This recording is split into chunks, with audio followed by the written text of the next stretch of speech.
राम स्वरूप अणखी दी स्वै जीवनी है मले झाड़ियां। चौथा अंक। 9वीं जमात सां स्कूल च नवीं सिख स्टूडेंट्स फैडरेशन बनी। मेरे जमाती गुरसेवा सुखमिंदर साधु हरपाल नरिंदर ते जसवंत ਉਹਦੇ ਮੈਂਬਰ ਸਨ। ਕਿਉਂਕਿ ਮੈਂ ਉਹਨਾਂ ਦਾ ਦੋਸਤ ਸੀ ਤੇ ਕੇਸ ਰੱਖ ਕੇ ਪੱਗ ਬੰਨਣ ਨਾਲ ਸਿੱਖਾਂ ਦੇ ਮੁੰਡਿਆਂ ਵਰਗਾ ਹੀ ਲੱਗਦਾ ਸਾਂ। ਉਹਨਾਂ ਨੇ ਮੈਨੂੰ ਵੀ ਆਪਣਾ ਮੈਂਬਰ ਬਣਾਇਆ ਹੋਇਆ ਸੀ। ਉਹ ਮੈਨੂੰ ਰਾਮ ਸਰੂਪ ਨਾ ਆਖਦੇ, ਸਿਰਫ RS ਆਖਦੇ। ਗੁਰਸੇਵੇ ਨੇ ਤਜਵੀਜ਼ ਰੱਖੀ ਕਿ ਅਣਖੀ ਨਾਂ ਦਾ ਇੱਕ ਰਸਾਲਾ ਵੀ ਕੱਢਿਆ ਜਾਵੇ। ਮੇਰੀ ਹੱਥ ਲਿਖਤ ਚੰਗੀ ਸੀ। ਮੇਰੀ ਡਿਊਟੀ ਲੱਗੀ ਕਿ ਮੈਂ ਇਹਦਾ ਪ੍ਰਚਾਰ ਕਰਾਂ। ਲੱਕੜ ਦਾ ਕੋਲਾ ਲੈ ਕੇ ਮੈਂ ਜਿੱਥੇ ਕਿਤੇ ਦੇਖਦਾ ਕੰਧ ਉੱਤੇ ਬਣਾ ਸਵਾਰ ਕੇ ਲਿਖ ਦਿੰਦਾ, ਛੇਤੀ ਹੀ ਛਪ ਕੇ ਆ ਰਿਹਾ ਹੈ ਪੰਜਾਬੀ ਦਾ ਨਵਾਂ ਮਾਸਿਕ ਪੱਤਰ ਅਣਖੀ।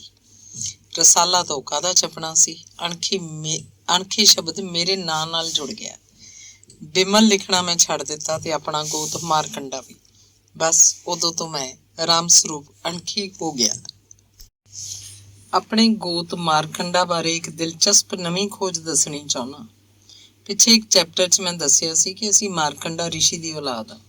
ਪਰ ਇਹਨਾਂ ਦਿਨਾਂ 'ਚ ਇੱਕ ਅੰਗਰੇਜ਼ ਵਿਦਵਾਨ ਇਬਸਟਨ ਦੀ ਖੋਜ ਪੁਸਤਕ A Glossary of Punjab Tribes and Castes ਵਿੱਚ ਮੈਂ ਪੜ੍ਹਿਆ ਕਿ ਮਾਰਕੰਡਾ ਇੱਕ ਜੱਟ ਕਬੀਲਾ ਹੈ ਜੋ ਖੇਤੀਬਾੜੀ ਦਾ ਕੰਮ ਕਰਦਾ ਹੈ ਤੇ ਮੁਲਤਾਨ ਦੇ ਇਲਾਕੇ 'ਚ ਵਸਦਾ ਹੈ।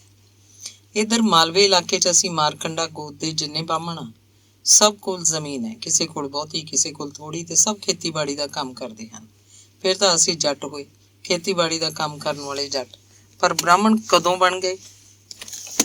ਹਰ ਸ਼ਨਿਚਰਵਾਰ ਮੈਂ ਪਿੰਡ ਨੂੰ ਜਾਂਦਾ, 2 ਰਾਤਾਂ ਰਹਿ ਕੇ ਸੋਮਵਾਰ ਨੂੰ ਬਰਨਾਲੇ ਸਕੂਲ ਪਹੁੰਚਦਾ।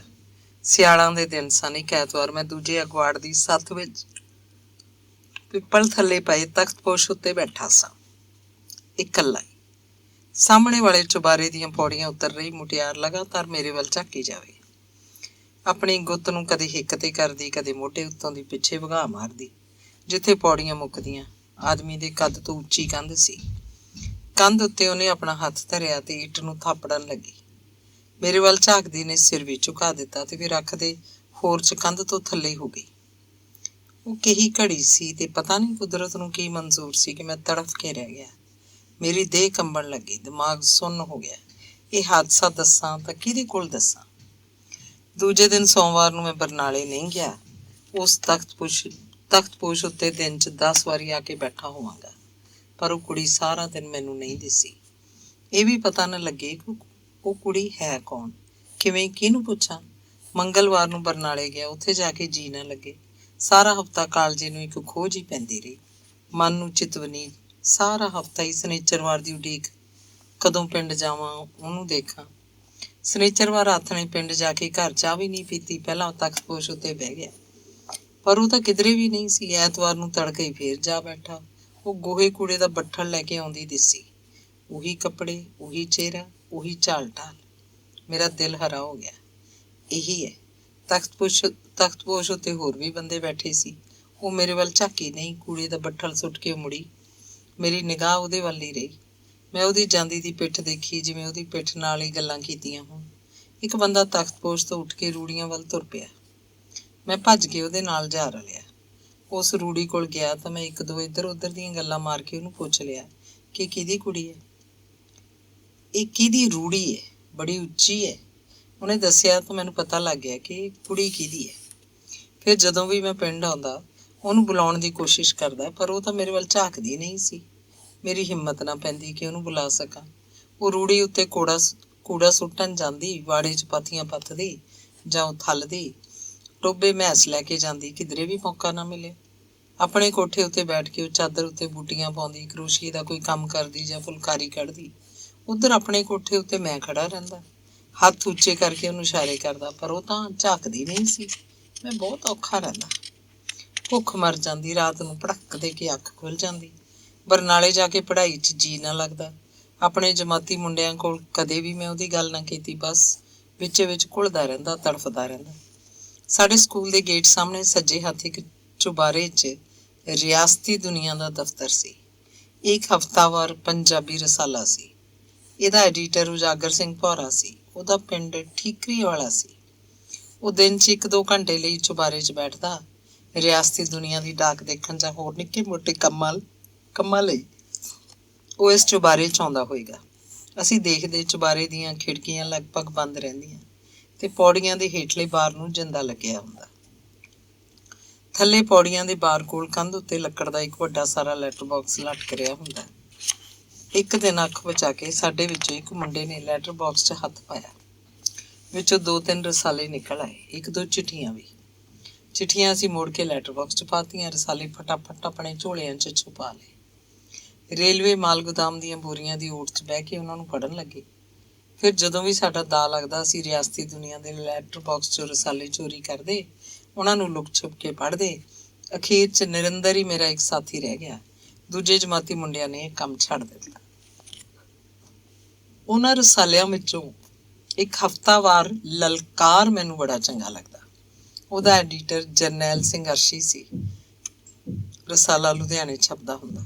ਹਰ ਹਫ਼ਤੇ ਉਹਦੇ ਵਿੱਚ ਸਮੱਸਿਆ ਪੂਰਤੀ ਕਵੀ ਦਰਬਾਰ ਹੁੰਦਾ। ਇੱਕ ਵਾਰ ਸਮੱਸਿਆ ਨੂੰ ਲੈ ਕੇ ਮੈਂ ਵੀ 4 ਤੁਕਾਂ ਜੋੜ ਲਈਆਂ ਤੇ ਕਵਿਤਾ ਲਲਕਾਰ ਦੇ ਪਤੇ ਤੇ ਭੇਜ ਦਿੱਤੀ। ਮੇਰੀ ਕਵਿਤਾ ਵੀ ਛਪ ਗਈ। ਬਹੁਤ ਖੁਸ਼ੀ ਹੋਈ। ਸਾਥੀ ਮੁੰਡਿਆਂ 'ਚ ਬਾਰ-ਬਾਰ ਪੜ੍ਹ ਕੇ ਸੁਣਾਈ। ਫਿਰ ਪਤਾ ਨਹੀਂ ਕੀ ਗੱਲ ਹੋਈ, ਰਿਆਸਤੀ ਦੁਨੀਆ ਦੇ ਲੈਟਰ ਬਾਕਸ 'ਚੋਂ ਰਸਾਲੇ ਚੋਰੀ ਕਰਨ ਦਾ ਧੰਦਾ ਮੈਂ ਤੇ ਨਰਿੰਦਰ ਨੇ ਵੀ ਛੱਡ ਦਿੱਤਾ। ਅਸੀਂ ਦੋਵਾਂ ਨੇ ਅੱਧੇ ਪੈਸੇ ਪਾ ਕੇ ਲਲਕਾਰ ਦਾ 6 ਮਹੀਨੇ ਦਾ ਚੰਦਾ ਮਨੀ ਆਰਡਰ ਕਰ ਦਿੱਤਾ। ਹਰ ਹਫ਼ਤੇ ਮੈਂ ਕਵਿਤਾ ਲਿਖਦਾ। ਕਿਸੇ ਹਫ਼ਤੇ ਨਾ ਛਪਦੀ ਤਾਂ ਦਿਲ ਟੁੱਟ ਜਾਂਦਾ। ਮੇਰੇ ਦਿਮਾਗ 'ਚ ਉਹ ਧੌਲੇ ਵਾਲੀ ਕੁੜੀ ਬੈਠੀ ਹੋਈ ਸੀ। ਮੈਂ ਪਿੰਡ ਜਾਂਦਾ ਸੀ, ਪਰ ਕਦੇ ਵੀ ਉਹਦੇ ਨਾਲ ਬੋਲ ਸਾਂਝੇ ਨਾ ਹੋ ਸਕੇ। ਮੇਰੇ ਧੁਰ ਅੰਦਰ ਹੋਰ ਅੱਗ ਭੜਕਦੀ। ਲਲਕਾਰ ਨੂੰ ਕਵਿਤਾ ਲਿਖ ਕੇ ਭੇਜਦਾ ਤਾਂ ਜਿਵੇਂ ਕੋਈ ਰਾਹਤ ਮਿਲਦੀ ਹੋਵੇ। ਆਪਣੇ ਦਿਮਾਗੀ ਝੱਲ ਨੂੰ ਪ੍ਰਗਟ ਕਰਨ ਲਈ ਕਵਿਤਾ ਮੈਨੂੰ ਇੱਕ ਮਾਧਿਅਮ ਮਿਲ ਗਈ। ਬਸ ਉਹਨਾਂ ਦਿਨਾਂ ਤੋਂ ਮੇਰੇ ਲੇਖਕ ਨੇ ਮੇਰੇ ਵਿੱਚ ਪ੍ਰਵੇਸ਼ ਕੀਤਾ। ਇੱਕ ਕਾਵ ਟੋਟਾ ਸੁਣਾਉਣ ਦਾ ਲਾਲਚ ਕਰਦਾ। ਦਿੰਦੇ ਦਿਲ ਨਾ ਕਿਸੇ ਮਹਿਬੂਬ ਤਾਈਂ, ਮੋੜ ਲੈਣ ਦਾ ਝੇੜਾ ਹੁਣ ਛੇੜਦੇ ਨਾ, ਘਸ ਘਸ ਨਾ ਬੂੜੀਏ ਚੂਰ ਹੁੰਦੇ, ਹਲਟ ਇਸ਼ਕ ਦਾ ਕਦੇ ਜੇ ਗੇੜਦੇ ਨਾ, ਫੋੜੇ ਵਿੱਚ ਨਾ ਪਿੱਤ ਤਬਦੀਲ ਹੁੰਦੀ, ਮਾਸ ਨਹੁੰਆਂ ਦੇ ਨਾਲ ਉਚੇੜਦੇ ਨਾ, ਹਾਵੇ ਭਰਨ ਦੀ ਕਾਸ ਨੂੰ ਵਾਣ ਪੈਂਦੀ, ਜੇਕਰ ਇਸ਼ਕ ਦਾ ਰੋਗ ਸਹੇੜਦੇ ਨਾ। 10ਵੀਂ ਜਮਾਤ ਪਾਸ ਕਰਨ ਪਿੱਛੋਂ ਜਦੋਂ ਮੈਂ ਪਟਿਆਲੇ ਮਹਿੰਦਰਾ ਕਾਲਜ 'ਚ ਜਾ ਦਾਖਲ ਹੋਇਆ ਤਾਂ ਲਲਕਾਰ 'ਚ ਛਪੀਆਂ ਸਾਰੀਆਂ ਕਵਿਤਾਵਾਂ ਦਾ ਇੱਕ ਸੰਗ੍ਰਹਿ ਤਿਆਰ ਕੀਤਾ। 1 ਸਾਲ ਮੈਂ ਉੱਥੇ ਸੰਪੂਰਨ ਸਿੰਘ ਧੌਲਾ ਦੀ ਕੋਠੀ ਰਿਹਾ ਸੀ। ਉਹਨਾਂ ਦਿਨਾਂ 'ਚ ਉੱਥੇ ਪੈਪਸੂ ਦਾ ਕੰਮ ਚਲਾਊ ਸਰਕਾਰ ਦਾ ਮੁੜ ਵਸਾਊ ਮੰਤਰੀ ਸੀ। ਉਹੀ ਮੈਨੂੰ ਆਪਣੇ ਨਾਲ ਲੈ ਕੇ ਗਿਆ ਸੀ। ਕੋਠੀ ਦੇ ਦਫ਼ਤਰ 'ਚ ਪੰਜਾਬੀ ਦੀ ਇੱਕ ਟਾਈਪ ਮਸ਼ੀਨ ਪਈ ਰਹਿੰਦੀ ਸੀ। ਮੈਂ 2-3 ਦਿਨਾਂ 'ਚ ਹੀ ਟਾਈਪ ਕਰਨੀ ਸਿੱਖ ਲਈ ਤੇ ਫਿਰ ਅੱਧੀ ਰਾਤ ਤੱਕ ਬੈਠ ਕੇ ਆਪਣੀਆਂ ਕਵਿਤਾਵਾਂ ਟਾਈਪ ਕਰਦਾ। ਇਹ 25 ਬੈਂਤਾਂ ਤੇ ਰੁਬਾਈਆਂ ਦਾ ਸੰਗ੍ਰਹਿ ਸੀ।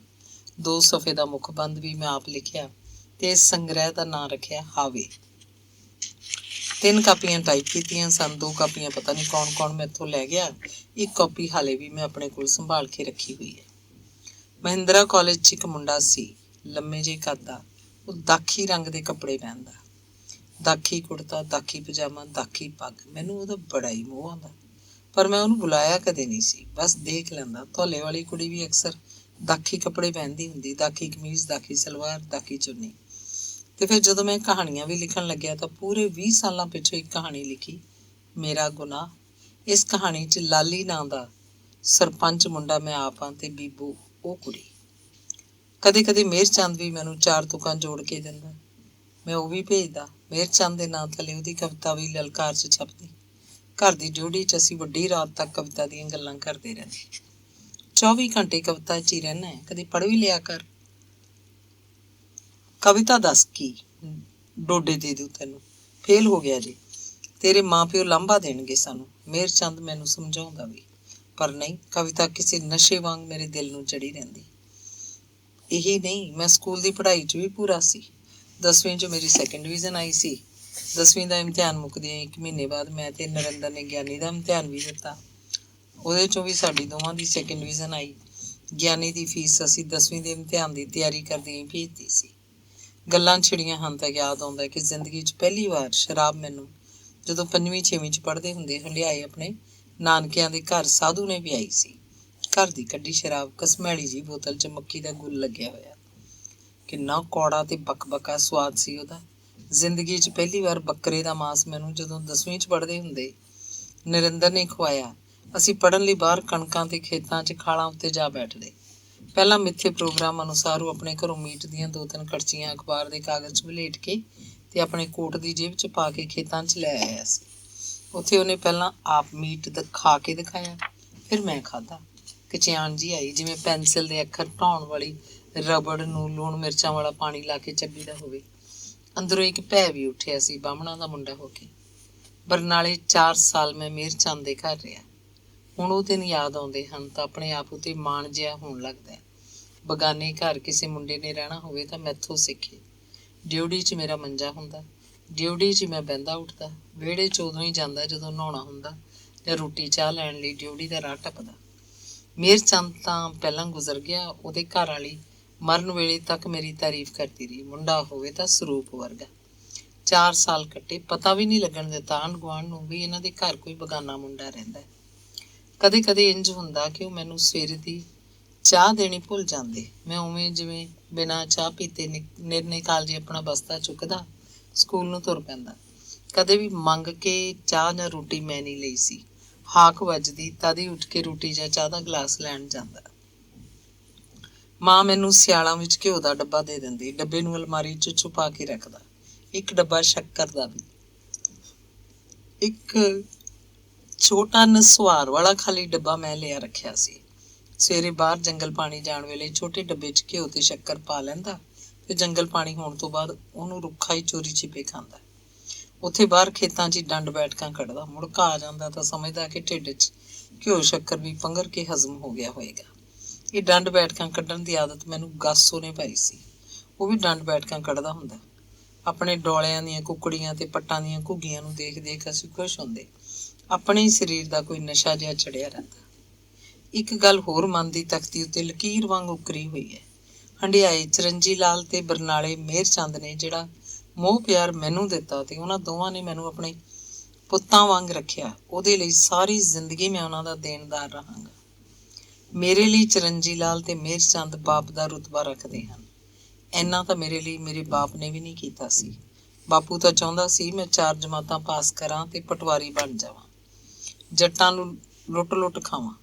ਬਾਪੂ ਦੇ ਦਿਮਾਗ 'ਚ ਪਟਵਾਰੀ ਦੀ ਨੌਕਰੀ ਸਭ ਤੋਂ ਉੱਤਮ ਸੀ। ਮੈਨੂੰ 10ਵੀਂ ਤੱਕ ਲੈ ਕੇ ਗਈ ਤਾਂ ਮੇਰੀ ਮਾਂ ਜਿੱਥੇ ਮੈਨੂੰ ਪੜ੍ਹਾ ਲਿਖਾ ਕੇ ਸਿਰੇ ਤੱਕ ਲਿਜਾਣਾ ਚਾਹੁੰਦੀ ਸੀ, ਉੱਥੇ ਉਹਦੀ ਵੱਡੀ ਤਮੰਨਾ ਇਹ ਵੀ ਸੀ ਕਿ ਉਹਦੀ ਨੂੰਹ ਛੇਤੀ ਘਰ ਆ ਜਾਏ।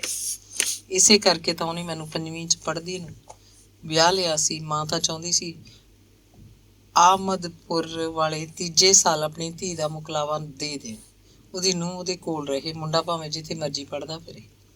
ਅਖੀਰ 5ਵੇਂ ਸਾਲ ਤਾਂ ਉਹ ਜਮਾ ਹੀ ਉਹਨਾਂ ਦੇ ਖਹਿੜੇ ਪੈ ਗਈ। ਮੁਕਲਾਵਾ ਲਿਆ ਕੇ ਛੱਡਿਆ। ਮੈਂ 10ਵੀਂ 'ਚ ਹੋਇਆ ਹੀ ਸੀ। ਅਸੀਂ 4-5 ਬੰਦੇ ਮੁਕਲਾਵਾ ਲੈਣ ਗਏ ਸੀ। ਵਿਆਹ ਵਾਂਗ ਹੀ ਪਹਿਲਾਂ ਤਪਾ ਮੰਡੀ ਗਏ, ਤਪਿਓਂ ਗੱਡੀ ਚੜ੍ਹ ਕੇ ਬਠਿੰਡਾ, ਬਠਿੰਡਿਓਂ ਗੱਡੀ ਬਦਲ ਕੇ ਬੁਢਲਾਡਾ, ਫਿਰ ਬੁਢਲਾਡਿਓਂ ਪੈਰੀਂ ਤੁਰ ਕੇ ਆਮਦਪੁਰ। ਮਾਂ ਨੂੰ ਕੋਈ ਵੀ ਪੁੱਛਣ ਵਾਲਾ ਨਹੀਂ ਸੀ ਮੁੰਡਾ ਬਹੂ ਕੋਲ ਰਹੂਗਾ ਜਾਂ ਪੜ੍ਹੂਗਾ। ਉਹਦੇ ਲਈ ਇਹ ਕੋਈ ਫਰਕ ਵਾਲੀ ਗੱਲ ਨਹੀਂ ਸੀ। ਉਹਦਾ ਮਤਲਬ ਤਾਂ ਸਾਫ਼ ਸੀ ਕਿ ਮੁੰਡਾ ਬਰਨਾਲੇ ਪੜ੍ਹੀ ਜਾਵੇ, 8ਵੇਂ ਦਿਨ ਪਿੰਡ ਆ ਜਾਇਆ ਕਰੇ ਬਹੂ ਕੋਲ, ਬਹੂ ਪਿੰਡ ਰਹੇਗੀ। ਹੋਇਆ ਵੀ ਇੰਝ ਹੀ। ਗਰਮੀ ਦੀਆਂ ਛੁੱਟੀਆਂ ਸਾਰੀਆਂ ਮੈਂ ਪਿੰਡ ਰਿਹਾ। ਸਕੂਲ ਦਾ ਕੰਮ ਵੀ ਕਰਦਾ। ਛੁੱਟੀਆਂ ਮੁੱਕੀਆਂ ਤਾਂ ਬਰਨਾਲੇ ਨੂੰ ਚਾਲੇ ਪਾਤੇ। ਕੁਦਰਤ ਰੱਬ ਦੀ ਤੀਵੀਂ ਦੇ ਸਵਾਦ ਨੇ ਮੈਨੂੰ ਮੇਰੀ ਸਕੂਲ ਦੀ ਪੜ੍ਹਾਈ ਤੋਂ ਦੂਰ ਨਹੀਂ ਕੀਤਾ। ਮੇਰੇ ਸਾਹਮਣੇ ਪਹਿਲਾਂ ਮੇਰੀ ਪੜ੍ਹਾਈ ਸੀ, ਫਿਰ ਉਹ। ਮੇਰੇ ਜਮਾਤੀ ਮੁੰਡੇ ਮੈਨੂੰ ਗੱਲਾਂ ਪੁੱਛਦੇ, ਮੈਨੂੰ ਚਿਹੇਡਾਂ ਵੀ ਕਰਦੇ, ਆਖਦੇ ਸਾਲਿਆ ਪੜ੍ਹਨਾ ਸੀ ਤਾਂ ਵਿਆਹ ਕਿਉਂ ਕਰਵਾਇਆ। ਮੈਂ ਕੀ ਜਵਾਬ ਦਿੰਦਾ ਉਹਨਾਂ ਨੂੰ। ਅੰਗ 5ਵਾਂ। ਦੀਵਾਲੀ ਦੇ ਦਿਨਾਂ 'ਚ ਜਦੋਂ ਰੁੱਤ ਬਦਲਦੀ ਹੈ, ਮੇਰੇ ਹੱਥ ਪੱਕ ਗਏ। ਮੁਰਚੇ ਤੋਂ ਲੈ ਕੇ ਸਾਰੀਆਂ ਉਂਗਲਾਂ ਤੱਕ ਦੋਵੇਂ ਹੱਥ ਪੱਕ ਕੇ ਗਲੇ ਗਏ। ਸਿਬੜ ਪਾਣੀ 'ਚ ਹੋਈ ਜਾਇਆ ਕਰੇ।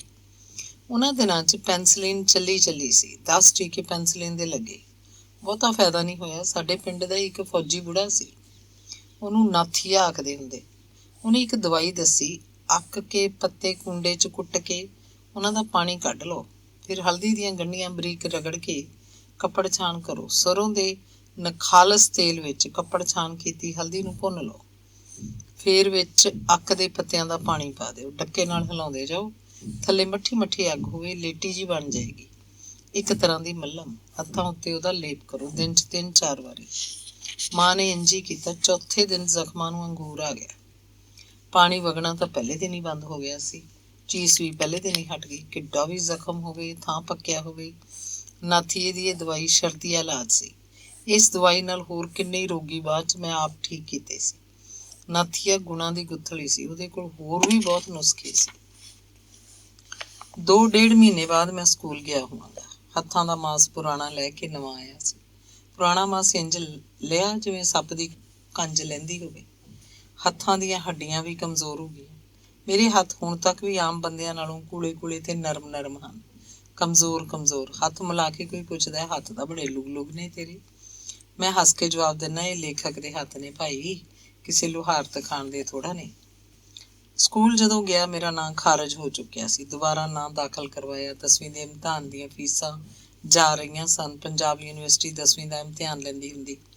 ਉਹਨਾਂ ਦਿਨਾਂ 'ਚ ਯੂਨੀਵਰਸਿਟੀ ਦਾ ਦਫ਼ਤਰ ਸੋਲਨ ਸੀ। ਇਮਤਿਹਾਨ 'ਚ ਸਿਰਫ 3 ਮਹੀਨੇ ਬਾਕੀ ਸਨ। ਮੈਂ ਮੁੱਢੋਂ ਸੁੱਢੋਂ ਸਾਰੇ ਮਜ਼ਮੂਨਾਂ ਦੀ ਤਿਆਰੀ ਸ਼ੁਰੂ ਕੀਤੀ। ਉਹਨਾਂ ਦਿਨਾਂ 'ਚ ਟਿਊਸ਼ਨ ਦਾ ਰਿਵਾਜ਼ ਨਹੀਂ ਸੀ। ਪਿੰਡ ਦਾ ਤਿਉ ਛੱਡਦਾ ਮਹੀਨੇ 20 ਦਿਨਾਂ ਬਾਅਦ ਹੀ ਕਦੇ ਜਾਂਦਾ ਸੀ। ਇੱਕ ਵਾਰ ਮੈਂ ਗਿਆ ਤਾਂ ਸੋਮਾ ਉੱਥੇ ਨਹੀਂ ਸੀ। ਬੜਾ ਸ਼ੁਕਰ ਮਨਾਇਆ, ਉਹਦਾ ਪਿਓ ਆ ਕੇ ਉਹਨੂੰ ਲੈ ਗਿਆ ਸੀ। ਸਾਧੂ 6ਵੀਂ ਹੰਡਿਆਏ ਤੋਂ ਪਾਸ ਕਰਕੇ 7ਵੀਂ 'ਚ ਭਦੌੜ ਪੜ੍ਹਨ ਜਾ ਲੱਗਿਆ ਸੀ। ਉੱਥੇ ਉਹਦੀ ਭੂਆ ਸੀ। ਸਾਧੂ ਪੜ੍ਹਨ 'ਚ ਤਿੱਖਾ ਬੜਾ ਸੀ। ਇੱਕੋ ਸਾਲ 'ਚ 2 ਜਮਾਤਾਂ ਪਾਸ ਕਰ ਗਿਆ। ਡਬਲ ਪ੍ਰਮੋਸ਼ਨ ਕੇਸ ਅਧੀਨ ਫਿਰ 9ਵੀਂ 'ਚ ਬਰਨਾਲੇ ਆ ਗਿਆ। ਇੱਕ ਮੁੰਡਾ ਹੋਰ ਸੀ, ਹਰਪਾਲ। ਇਹ ਸਹੌਰ ਤੋਂ ਸੀ, ਸੂਬੇਦਾਰ ਜੋਗਿੰਦਰ ਸਿੰਘ ਦਾ ਮੁੰਡਾ। ਸੂਬੇਦਾਰ ਹਾਕੀ ਦਾ ਖਿਡਾਰੀ ਰਹਿ ਚੁੱਕਿਆ ਸੀ। ਮੇਜਰ ਧਿਆਨ ਚੰਦ ਦੀ ਟੀਮ 'ਚ। ਸਾਧੂ ਤੇ ਹਰਪਾਲ ਦੋਵੇਂ ਜਣੇ ਸਕੂਲ ਦੇ ਬੋਰਡਿੰਗ ਹਾਊਸ 'ਚ ਰਹਿੰਦੇ, ਇੱਕੋ ਕਮਰੇ 'ਚ। ਸਾਧੂ ਕਰਕੇ ਹਰਪਾਲ ਵੀ ਮੇਰਾ ਆੜੀ ਬਣ ਗਿਆ। ਕਦੇ ਕਦੇ ਮੈਂ ਉਹਨਾਂ ਕੋਲ ਬੋਰਡਿੰਗ ਹਾਊਸ 'ਚ ਜਾਂਦਾ, ਉਹਨਾਂ ਨਾਲ ਗੱਲਾਂ ਕਰਕੇ ਨਿੱਘ ਮਿਲਦਾ। ਸਾਧੂ ਦੀ ਅੰਗਰੇਜ਼ੀ ਚੰਗੀ ਸੀ ਤੇ ਹਰਪਾਲ ਦਾ ਹਿਸਾਬ। ਹੁਣ ਜਦੋਂ 10ਵੀਂ ਦਾ ਇਮਤਿਹਾਨ ਸਿਰ ਉੱਤੇ ਸੀ, ਉਹ ਮੈਨੂੰ ਕਹਿੰਦੇ, ਤੂੰ ਸਾਡੇ ਕੋਲ ਆ ਜਾਇਆ ਕਰ, ਅਸੀਂ ਤੇਰੀ ਸਾਰੀ ਕਮਜ਼ੋਰੀ ਕੱਢ ਦਿਆਂਗੇ। ਸਕੂਲ 'ਚ ਸਾਧੂ ਤੇ ਹਰਪਾਲ ਈ ਸੈਕਸ਼ਨ 'ਚ ਸੀ, ਮੈਂ ਬੀ 'ਚ। ਮੇਰੇ ਨਾਲ ਸੁਖਮਿੰਦਰ, ਗਾਸੋ, ਗੁਰਸੇਵਾ, ਜਸਵੰਤ, ਨਰਿੰਦਰ ਤੇ ਹੋਰ ਕਈ ਹੁੰਦੇ। ਉਧਰ ਅਗਵਾੜ 'ਚ ਮੇਰੀ ਆੜੀ ਗਾਸੋ ਨਾਲ ਪੈ ਚੁੱਕੀ ਸੀ। ਉਹੀ ਓਮ ਪ੍ਰਕਾਸ਼ ਗਾਸੋ, ਜਿਹਦਾ ਨਾਂ ਅੱਜ ਕੱਲ੍ਹ ਪੰਜਾਬੀ ਨਾਵਲਕਾਰਾਂ 'ਚ ਪ੍ਰਸਿੱਧ ਹੈ। ਰਾਤ ਨੂੰ ਗਾਸੋ ਕੇ ਚੁਬਾਰੇ 'ਚ ਇਕੱਠੇ ਪੜ੍ਹਨ ਦਾ ਅਸੀਂ ਗੰਢ ਜੋਟਾ ਕਰ ਲਿਆ। ਸਕੂਲੋਂ ਆ ਕੇ ਉੱਥੇ ਹੀ ਘਰ ਦਾ ਕੰਮ ਕਰਦੇ। ਫਿਰ ਰਾਤ ਨੂੰ ਮਿੱਟੀ ਦੇ ਤੇਲ ਦਾ ਲੈਂਪ ਬਾਲ ਕੇ ਪੜ੍ਹਦੇ। ਅੱਧੀ ਰਾਤ ਤੱਕ ਪੜ੍ਹੀ ਜਾਂਦੇ। ਗਾਸੋ ਕੋਲ ਹੀ ਚੁਬਾਰੇ 'ਚ ਮੈਂ ਪੈ ਜਾਂਦਾ। ਤੜਕੇ ਮੂੰਹ ਹਨੇਰੇ ਉੱਠ ਕੇ ਫੇਰ ਪੜ੍ਹਦੇ। ਜਦੋਂ ਵੀ ਲੋੜ ਹੁੰਦੀ ਗਾਸੋ ਦੀ ਮਾਂ ਸਾਨੂੰ ਚਾਹ ਦਾ ਗੜਵਾ ਬਣਾ ਕੇ ਚੁਬਾਰੇ 'ਚ ਦੇ ਜਾਂਦੀ। ਗਾਸੋ ਦੀ ਮਾਂ ਬਹੁਤ ਚੰਗੀ ਸੀ। ਗਾਸੋ ਦਾ ਬਾਪੂ ਆਪ ਅਧਿਆਪਕ ਸੀ, ਕਿਸੇ ਦੂਰ ਪਿੰਡ ਲੱਗਿਆ ਹੋਇਆ। ਕਦੇ ਕਦੇ ਆਉਂਦਾ। ਜਦੋਂ ਆਉਂਦਾ ਮੇਰੇ ਨਾਲ ਧੌਲੇ ਦੇ ਮਾਰਕੰਡੇ ਬ੍ਰਾਹਮਣਾਂ ਦੀਆਂ ਗੱਲਾਂ ਜ਼ਰੂਰ ਕਰਦਾ। ਉਹਦੇ ਜਜ਼ਬਾਨ ਸਨ। ਮੇਰੇ ਨਾਲ ਉਹਦਾ ਇਸ ਕਰਕੇ ਵੀ ਤਿਉ ਸੀ ਕਿ ਮੈਂ ਮਾਰਕੰਡੇ ਬ੍ਰਾਹਮਣਾਂ ਦਾ ਮੁੰਡਾ ਸੀ। ਗਾਸੋ ਦਾ ਵੱਡਾ ਭਾਈ ਜਗਨਨਾਥ ਵੀ ਅਧਿਆਪਕ ਸੀ ਤੇ ਬਹੁਤ ਦੂਰ ਕਿਤੇ ਰਹਿੰਦਾ ਹੁੰਦਾ। ਪ੍ਰੀਤ ਲੜੀ ਦਾ ਉਹ ਜੀਵਨ ਮੈਂਬਰ ਸੀ। ਗੁਰਬਖਸ਼ ਸਿੰਘ ਦੀਆਂ ਕਿਤਾਬਾਂ ਚੁਬਾਰੇ ਦੀ ਇੱਕ ਅਲਮਾਰੀ 'ਚ ਪਈਆਂ ਹੁੰਦੀਆਂ। ਗਾਸੋ ਉਹਨਾਂ ਨੂੰ ਜਿੰਦੀ ਲਾ ਕੇ ਰੱਖਦਾ। ਉਹ ਜਗਨਨਾਥ ਦੀਆਂ ਪੜ੍ਹ ਕੇ ਰੱਖੀਆਂ ਕਿਤਾਬਾਂ ਸਨ। ਗਾਸੋ ਮੈਨੂੰ ਸਮਝਾਉਂਦਾ, ਕਿਸੇ ਕੋਲ ਗੱਲ ਨਾ ਕਰੀਏ ਇਹਨਾਂ ਕਿਤਾਬਾਂ ਦੀ। ਇਹ ਕਿਸ ਤਰ੍ਹਾਂ ਦੇ ਦਿਨ ਸਨ। ਪ੍ਰੀਤ ਲੜੀ ਨੂੰ ਵੀ ਲੋਕ ਛੁਪ ਛੁਪ ਕੇ ਪੜ੍ਹਦੇ। ਗੁਰਬਖਸ਼ ਸਿੰਘ ਦੀਆਂ ਕਿਤਾਬਾਂ ਪੜ੍ਹਨ ਵਾਲੇ ਨੂੰ ਕਮਿਊਨਿਸਟ ਸਮਝਿਆ ਜਾਂਦਾ। ਕਮਿਊਨਿਸਟ ਹੋਣਾ ਬਹੁਤ ਗੁਨਾਹ ਸੀ। ਰਾਤ ਨੂੰ ਮੈਂ ਤੇ ਗਾਸੋ ਇਕੱਠੇ ਪੜ੍ਹਦੇ। ਦਿਨ ਵੇਲੇ ਕਿਸੇ ਸਮੇਂ ਜਾਂ ਛੁੱਟੀ ਵੇਲੇ ਵਾਲੇ ਦਿਨ ਮੈਂ ਬੋਰਡਿੰਗ ਹਾਊਸ 'ਚ ਜਾਂਦਾ। ਹਰਪਾਲ ਤੋਂ ਹਿਸਾਬ, ਜਿਓਮੈਟਰੀ ਤੇ ਅਲਜਬਰੇ ਦੇ ਸਵਾਲ ਸਮਝਦਾ। ਸਾਧੂ ਮੈਨੂੰ ਅੰਗਰੇਜ਼ੀ ਦੀ ਗ੍ਰਾਮਰ ਕਰਵਾ ਦਿੰਦਾ। ਗਾਸੋ ਬੜਾ ਬੰਬਲਾ ਮੁੰਡਾ ਸੀ, ਪੜ੍ਹਦਾ ਬਹੁਤ, ਖੱਪ ਵੀ ਬੜੀ ਪਾਉਂਦਾ। ਕਮਲੱਛ ਬਹੁਤ ਕੁੱਟਦਾ। ਚੁਬਾਰੇ 'ਚ ਇੱਕ ਕੰਧ ਨਾਲ ਲੱਕੜ ਦੀ ਚੌਕੀ ਡਾਹ ਕੇ ਅਸੀਂ ਬੈਠ ਜਾਂਦੇ। ਇੱਕ ਪਾਸੇ ਉਹ, ਇੱਕ ਪਾਸੇ ਮੈਂ। ਥੱਲੇ ਬੋਰੀਆਂ ਵਿਛਾਈਆਂ ਹੁੰਦੀਆਂ। ਚੌਂਕੀ ਉੱਤੇ ਮਿੱਟੀ ਦੇ ਤੇਲ ਦਾ ਲੈਂਪ ਪਿਆ ਰਹਿੰਦਾ। ਗਾਸੋ ਚੁੱਪਚਾਪ ਯਾਦ ਕਰਦਾ। ਫਿਰ ਪਤਾ ਨਹੀਂ ਕੀ ਹੁੰਦਾ, ਉੱਚੀ ਉੱਚੀ ਬੋਲਣ ਲੱਗਦਾ ਜਾਂ ਗਾਉਣ ਲੱਗ ਪੈਂਦਾ। ਕਦੇ ਖੜਾ ਹੋ ਜਾਂਦਾ ਤੇ ਚੁਬਾਰੇ ਵਿਚਕਾਰ ਜਾ ਕੇ ਕੰਧ ਨੂੰ ਭਾਸ਼ਣ ਦੇਣ ਲੱਗਦਾ। ਜਾਂ ਮੈਨੂੰ ਛੇੜਦਾ, ਮੇਰੀ ਗੱਲ ਉੱਤੇ ਚੁੰਡੀ ਵੱਢ ਲੈਣੀ, ਮੇਰੇ ਮੂੰਹ ਕੋਲ ਮੂੰਹ ਲਿਆ ਕੇ ਹੂ ਹੂ ਕਰਨਾ, ਮੇਰੇ ਹੱਥੋਂ ਕਿਤਾਬ ਵਗਾ ਮਾਰਨੀ, ਆਖਣਾ, ਪੜ੍ਹਾਈ ਸਾਲੇ ਕੀ, ਪੜ੍ਹਾਈ ਨੂੰ ਤਾਂ ਪੀ ਜਾਗੇ। ਸੱਚਮੁੱਚ ਹੀ ਅਸੀਂ ਪੜ੍ਹਾਈ ਨੂੰ ਪੀਂਦੇ ਜਾ ਰਹੇ ਸੀ। 9-10 ਵਜੇ ਜੇ ਗਾਸੋ ਨੂੰ ਨੀਂਦ ਆਉਣ ਲੱਗਦੀ ਤਾਂ ਮੈਨੂੰ ਚੁਬਾਰੇ 'ਚੋਂ ਬਾਹਰ ਕੱਢ ਲੈਂਦਾ। ਕਹਿੰਦਾ, ਚੱਲ ਤੁਰ, ਨੀਂਦ ਟਾਲ ਕੇ ਆਈਏ।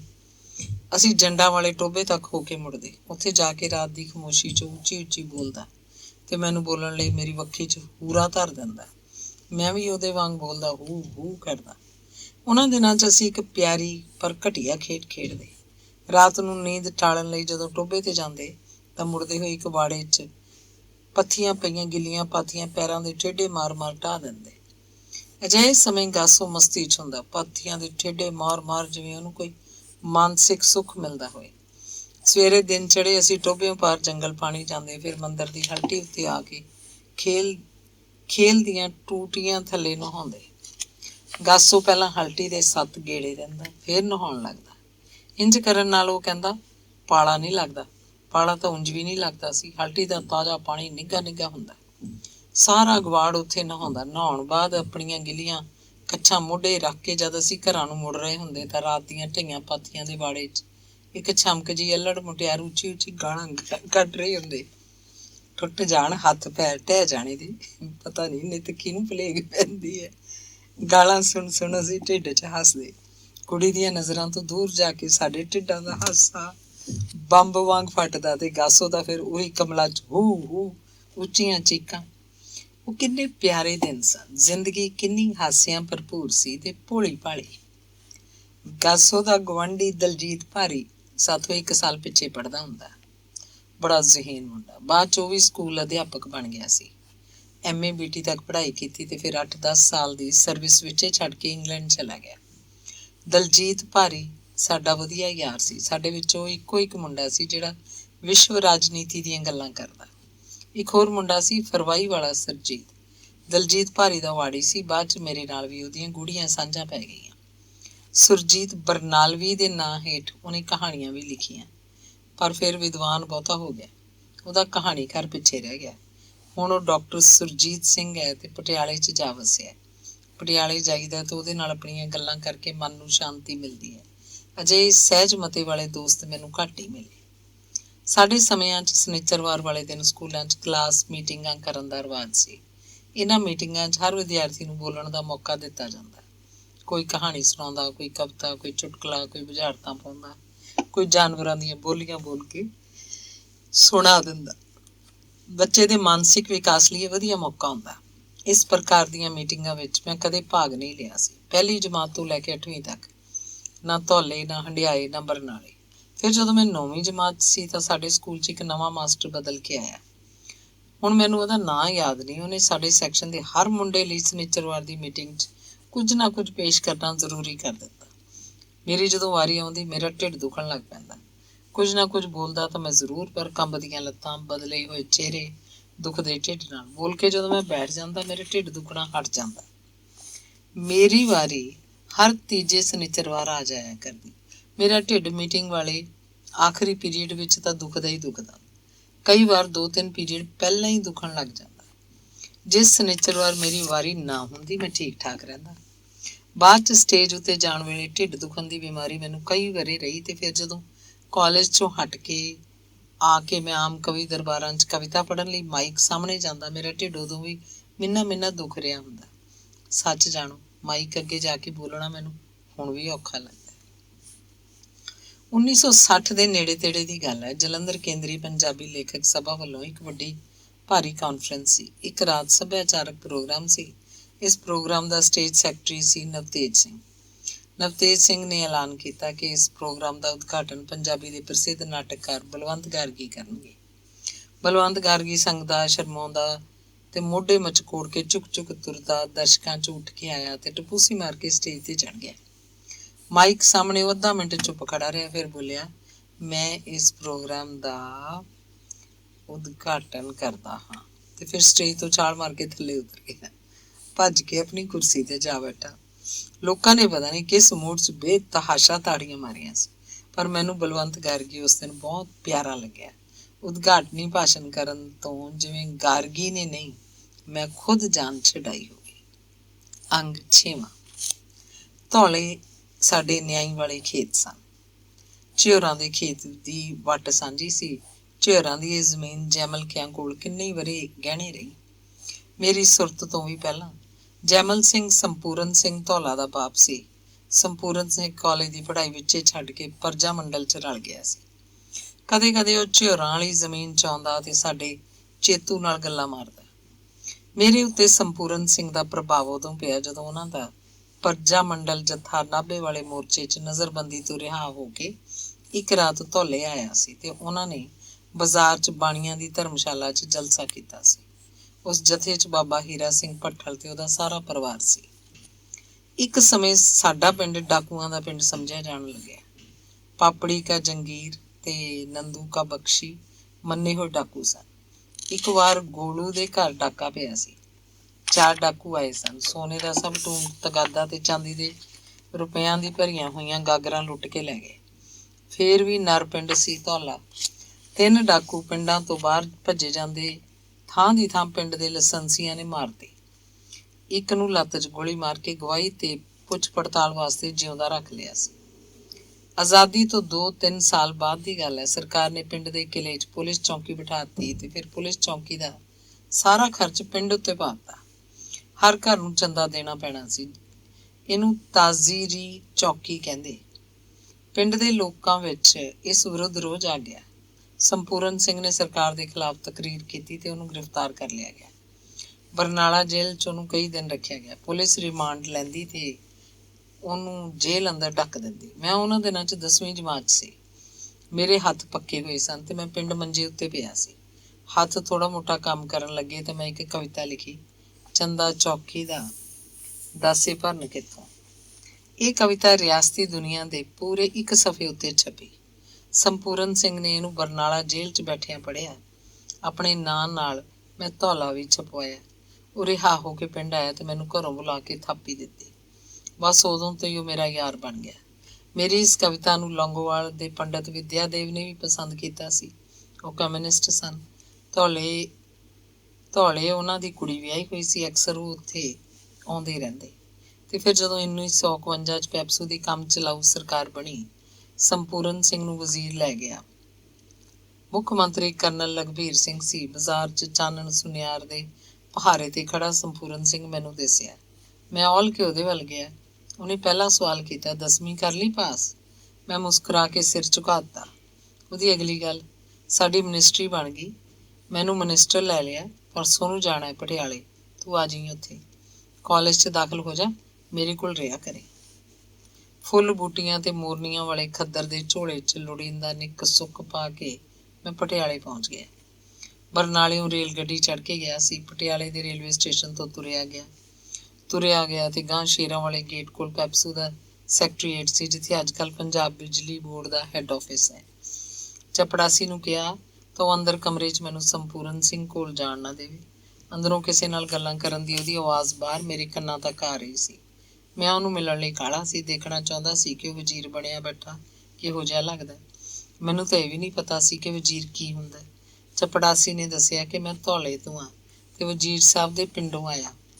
ਚਪੜਾਸੀ ਕਹਿੰਦਾ, ਆਪਣਾ ਨਾਂ ਲਿਖ ਕੇ ਦੇ। ਮੈਂ ਕਾਗਜ਼ ਤੇ ਆਪਣਾ ਨਾਂ ਲਿਖ ਕੇ ਚਪੜਾਸੀ ਨੂੰ ਫੜਾ ਦਿੱਤਾ। ਸੰਪੂਰਨ ਸਿੰਘ ਦੀ ਆਵਾਜ਼ ਮੈਨੂੰ ਸੁਣੀ, ਕਿਉਂ ਰੋਕਿਆ ਉਹਨੂੰ? ਅੰਦਰ ਭੇਜ।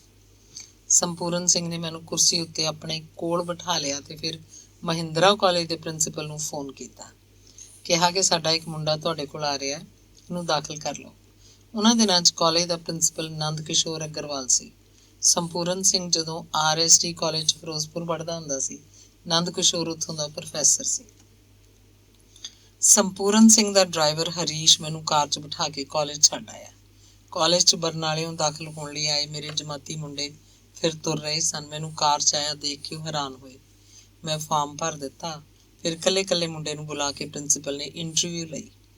ਪ੍ਰਿੰਸੀਪਲ ਦੇ ਸਾਹਮਣੇ ਹੀ ਮੈਂ ਕੁਲਰਾਜ ਸਿੰਘ ਨੇ ਮੈਨੂੰ ਪੁੱਛਿਆ, ਪ੍ਰੋਫੈਸਰ ਕੁਲਰਾਜ ਸਿੰਘ ਨੇ ਪੁੱਛਿਆ, ਕਾਕਾ ਮਿਨਿਸਟਰ ਸਾਹਿਬ ਦਾ ਫੋਨ ਤੇਰੀ ਖਾਤਰ ਆਇਆ ਸੀ? ਮੈਂ ਸੰਗ ਜੀ ਨਾਲ ਨੀਵੀਂ ਪਾ ਲਈ। ਮੇਰਾ ਫਾਰਮ ਦੂਜੇ ਫਾਰਮਾਂ ਸਮੇਤ ਅਕਾਊਂਟਸ ਕਲਰਕ ਦੀ ਖਿੜਕੀ ਉੱਤੇ ਪਹੁੰਚ ਗਿਆ। ਹੁਣ ਮੈਂ ਆਪਣੀ ਫੀਸ ਭਰਨੀ ਸੀ। ਕਲਰਕ ਮੈਥੋਂ ਵੱਧ ਪੈਸੇ ਮੰਗ ਰਿਹਾ ਸੀ। ਮੈਂ ਕਿਹਾ, ਹੋਰ ਮੁੰਡੇ ਤਾਂ ਇੰਨੇ ਪੈਸੇ ਦੇ ਕੇ ਗਏ ਆ, ਮੈਥੋਂ ਵੱਧ ਕਿਉਂ? ਕਲਰਕ ਕਹਿੰਦਾ, ਹਾਂ ਮੈਡੀਕਲ ਦੀ ਇੰਨੀ ਫੀਸ ਹੁੰਦੀ ਹੈ। ਮੈਂ ਕਿਹਾ, ਮੈਂ ਤਾਂ ਆਰਟ ਭਰਿਆ। ਕਲਰਕ ਨੇ ਦੱਸਿਆ, ਫਾਰਮ ਤੇ ਮੈਡੀਕਲ ਲਿਖਿਆ ਹੋਇਆ। ਪ੍ਰਿੰਸੀਪਲ ਸਾਹਿਬ ਦੇ ਦਸਖਤ ਨੇ। ਉਹਨੇ ਮੈਨੂੰ ਅੰਦਰ ਬੁਲਾਇਆ। ਮੇਰਾ ਫਾਰਮ ਮੇਰੇ ਹੱਥ ਫੜਾ ਕੇ ਪ੍ਰਿੰਸੀਪਲ ਕੋਲ ਜਾਣ ਲਈ ਆਖਿਆ।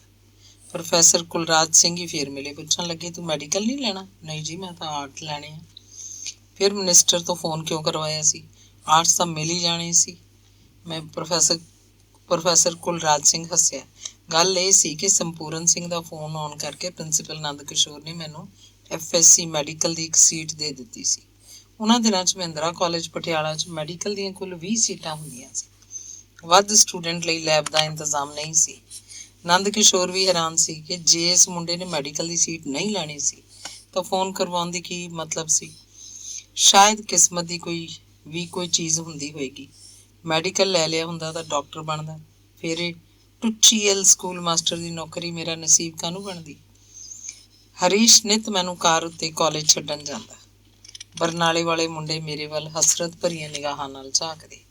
ਫਿਰ ਕਾਰ ਮੈਨੂੰ ਕਾਲਜੋਂ ਲੈਣ ਵੀ ਆਉਂਦੀ। ਕਈ ਵਾਰ ਅਜਿਹਾ ਹੁੰਦਾ ਕਿ ਕਾਰ ਮੈਨੂੰ ਕਾਲਜ ਛੱਡ ਤਾਂ ਜਾਂਦੀ ਪਰ ਲੈਣ ਨਾ ਆਉਂਦੀ। ਉਸ ਦਿਨ ਪੈਰੀਂ ਤੁਰ ਕੇ ਕੋਠੀ ਪਹੁੰਚਣਾ ਪੈਂਦਾ। ਇਹ ਕੋਠੀ ਲੀਲਾ ਭਵਨ ਦੇ ਸਾਹਮਣੇ ਸੀ। ਮਹਿੰਦਰਾ ਕਾਲਜ ਤੋਂ ਮੀਲ ਸਵਾ ਮੀਲ ਤਾਂ ਹੋਵੇਗੀ। ਪੈਰੀਂ ਤੁਰਨਾ ਮੈਨੂੰ ਔਖਾ ਲੱਗਦਾ। ਸੰਪੂਰਨ ਸਿੰਘ ਨੇ ਮੈਨੂੰ ਸਾਈਕਲ ਲੈ ਦਿੱਤਾ ਤੇ ਇੱਕ ਛੋਟਾ ਜਿਹਾ ਸੁਨਹਿਰੀ ਰੰਗ ਦਾ ਟਾਈਮ ਪੀਸ ਵੀ। 2 ਕੁ ਮਹੀਨਿਆਂ ਬਾਅਦ ਮੈਨੂੰ ਕੱਪੜੇ ਵੀ ਨਵੇਂ ਮਿਲ ਗਏ। ਖਾਕੀ ਰੰਗ ਦੀ ਮੱਖਣ ਜੀਨ ਦੀ ਪੈਂਟ, ਲੇਲਣ ਨਾਇਲਨ ਦਾ ਕਮੀਜ਼, ਨਵੀਂ ਪੱਗ, ਨਵੀਂ ਸੈਂਡਲ। ਸਾਈਕਲ ਨੂੰ ਮੈਂ ਚਮਕਾ ਕੇ ਰੱਖਦਾ। ਕੋਠੀ 'ਚ 20 ਤੋਂ 30-40 ਬੰਦਿਆਂ ਤੱਕ ਦਾ ਖਾਣਾ ਬਣਦਾ। ਗੜਵਾਲੀ ਰਸੋਈਆ ਖੇਮਚੰਦ ਅੱਕਦਾ ਥੱਕਦਾ ਨਹੀਂ ਸੀ।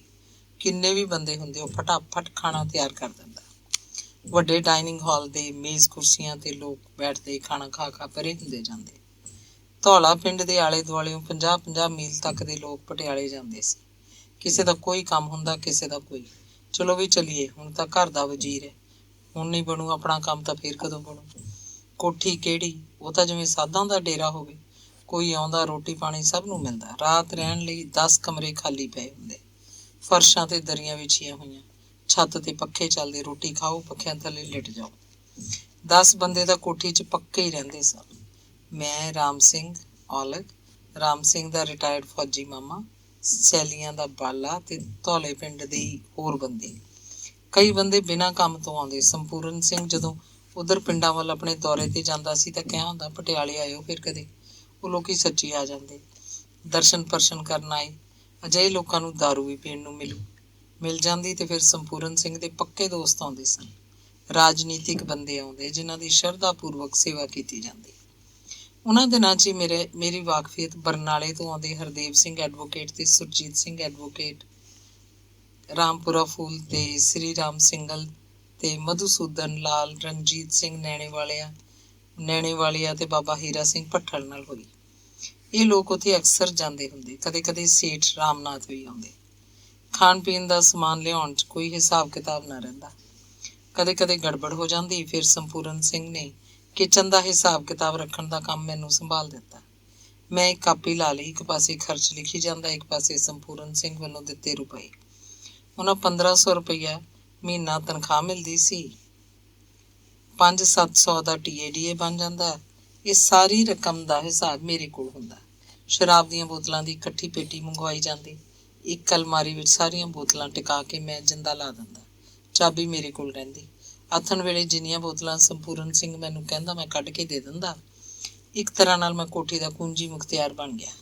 ਕਿਸੇ ਸਿਆਣੀ ਬੁੜੀ ਵਾਂਗ ਕੋਠੀ ਦੀ ਕਬੀਲਦਾਰੀ ਚਲਾਉਂਦਾ। ਰਸੋਈਆ, ਸਾਰੇ ਚਪੜਾਸੀ, ਸੰਤਰੀ, ਸਵੀਪਰ ਤੇ ਹੋਰ ਨੌਕਰ ਚਾਕਰ ਮੈਨੂੰ ਕੋਠੀ ਦਾ ਇੱਕ ਮਹੱਤਵਪੂਰਨ ਵਿਅਕਤੀ ਸਮਝਦੇ।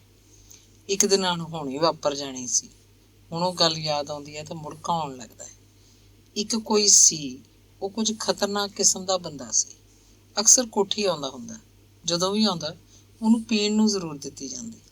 ਮੈਂ ਹੀ ਦਿੰਦਾ ਅਲਮਾਰੀ 'ਚੋਂ ਕੱਢ ਕੇ ਉਹਨੂੰ ਸ਼ਰਾਬ, ਪਰ ਸੰਪੂਰਨ ਸਿੰਘ ਦੇ ਕਹੇ ਤੋਂ।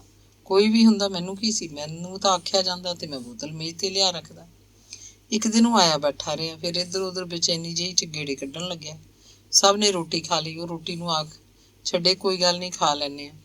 ਸੰਪੂਰਨ ਸਿੰਘ ਉਸ ਰਾਤ ਕੋਠੀ 'ਚ ਨਹੀਂ ਸੀ, ਕਿਧਰੇ ਦੂਰ ਦੌਰੇ ਤੇ ਗਿਆ ਹੋਇਆ ਸੀ। ਰਾਮ ਸਿੰਘ ਤਾਂ ਉਹਦੇ ਨਾਲ ਹੀ ਰਹਿੰਦਾ ਹੁੰਦਾ। ਰਾਮ ਸਿੰਘ ਵੀ ਮੈਨੂੰ ਸੰਪੂਰਨ ਸਿੰਘ ਜਿੰਨਾ ਹੀ ਮੋਹ ਕਰਦਾ। ਉਹਨੇ ਪਰਜਾ ਮੰਡਲ ਦੇ ਮੋਰਚਿਆਂ ਵੇਲੇ ਸੰਪੂਰਨ ਸਿੰਘ ਨਾਲ ਕੈਦਾਂ ਕੱਟੀਆਂ ਸੀ। ਸੰਪੂਰਨ ਸਿੰਘ ਦੀ ਉਹ ਸੱਜੀ ਬਾਂਹ ਸੀ। ਉਹ ਵੀ ਸਾਡੇ ਪਿੰਡ ਦਾ ਸੀ। ਮੈਂ ਰੋਟੀ ਖਾਧੀ ਉੱਤੇ ਆਪਣੇ ਕਮਰੇ 'ਚ ਬੈਠ ਕੇ ਕੋਈ ਕਿਤਾਬ ਪੜ੍ਹਨ ਲੱਗਿਆ ਤੇ ਫਿਰ ਖੇਮ ਚੜੇ ਸਾਹੀ ਮੇਰੇ ਕੋਲ ਉੱਤੇ ਆਇਆ। ਕਹਿਣ ਲੱਗਾ, ਅਣਖੀ ਭਾਈ, ਨੀਚੇ ਜੋ ਸਰਦਾਰ जी बैठे हैं ना, अनाप शनाप बके जा रहा है, अद्धा निकाल दो उसे। की कहता? मैं पूछा। यार कहना क्या, चाबी कहाँ है? लाओ मैं निकाल देता हूँ।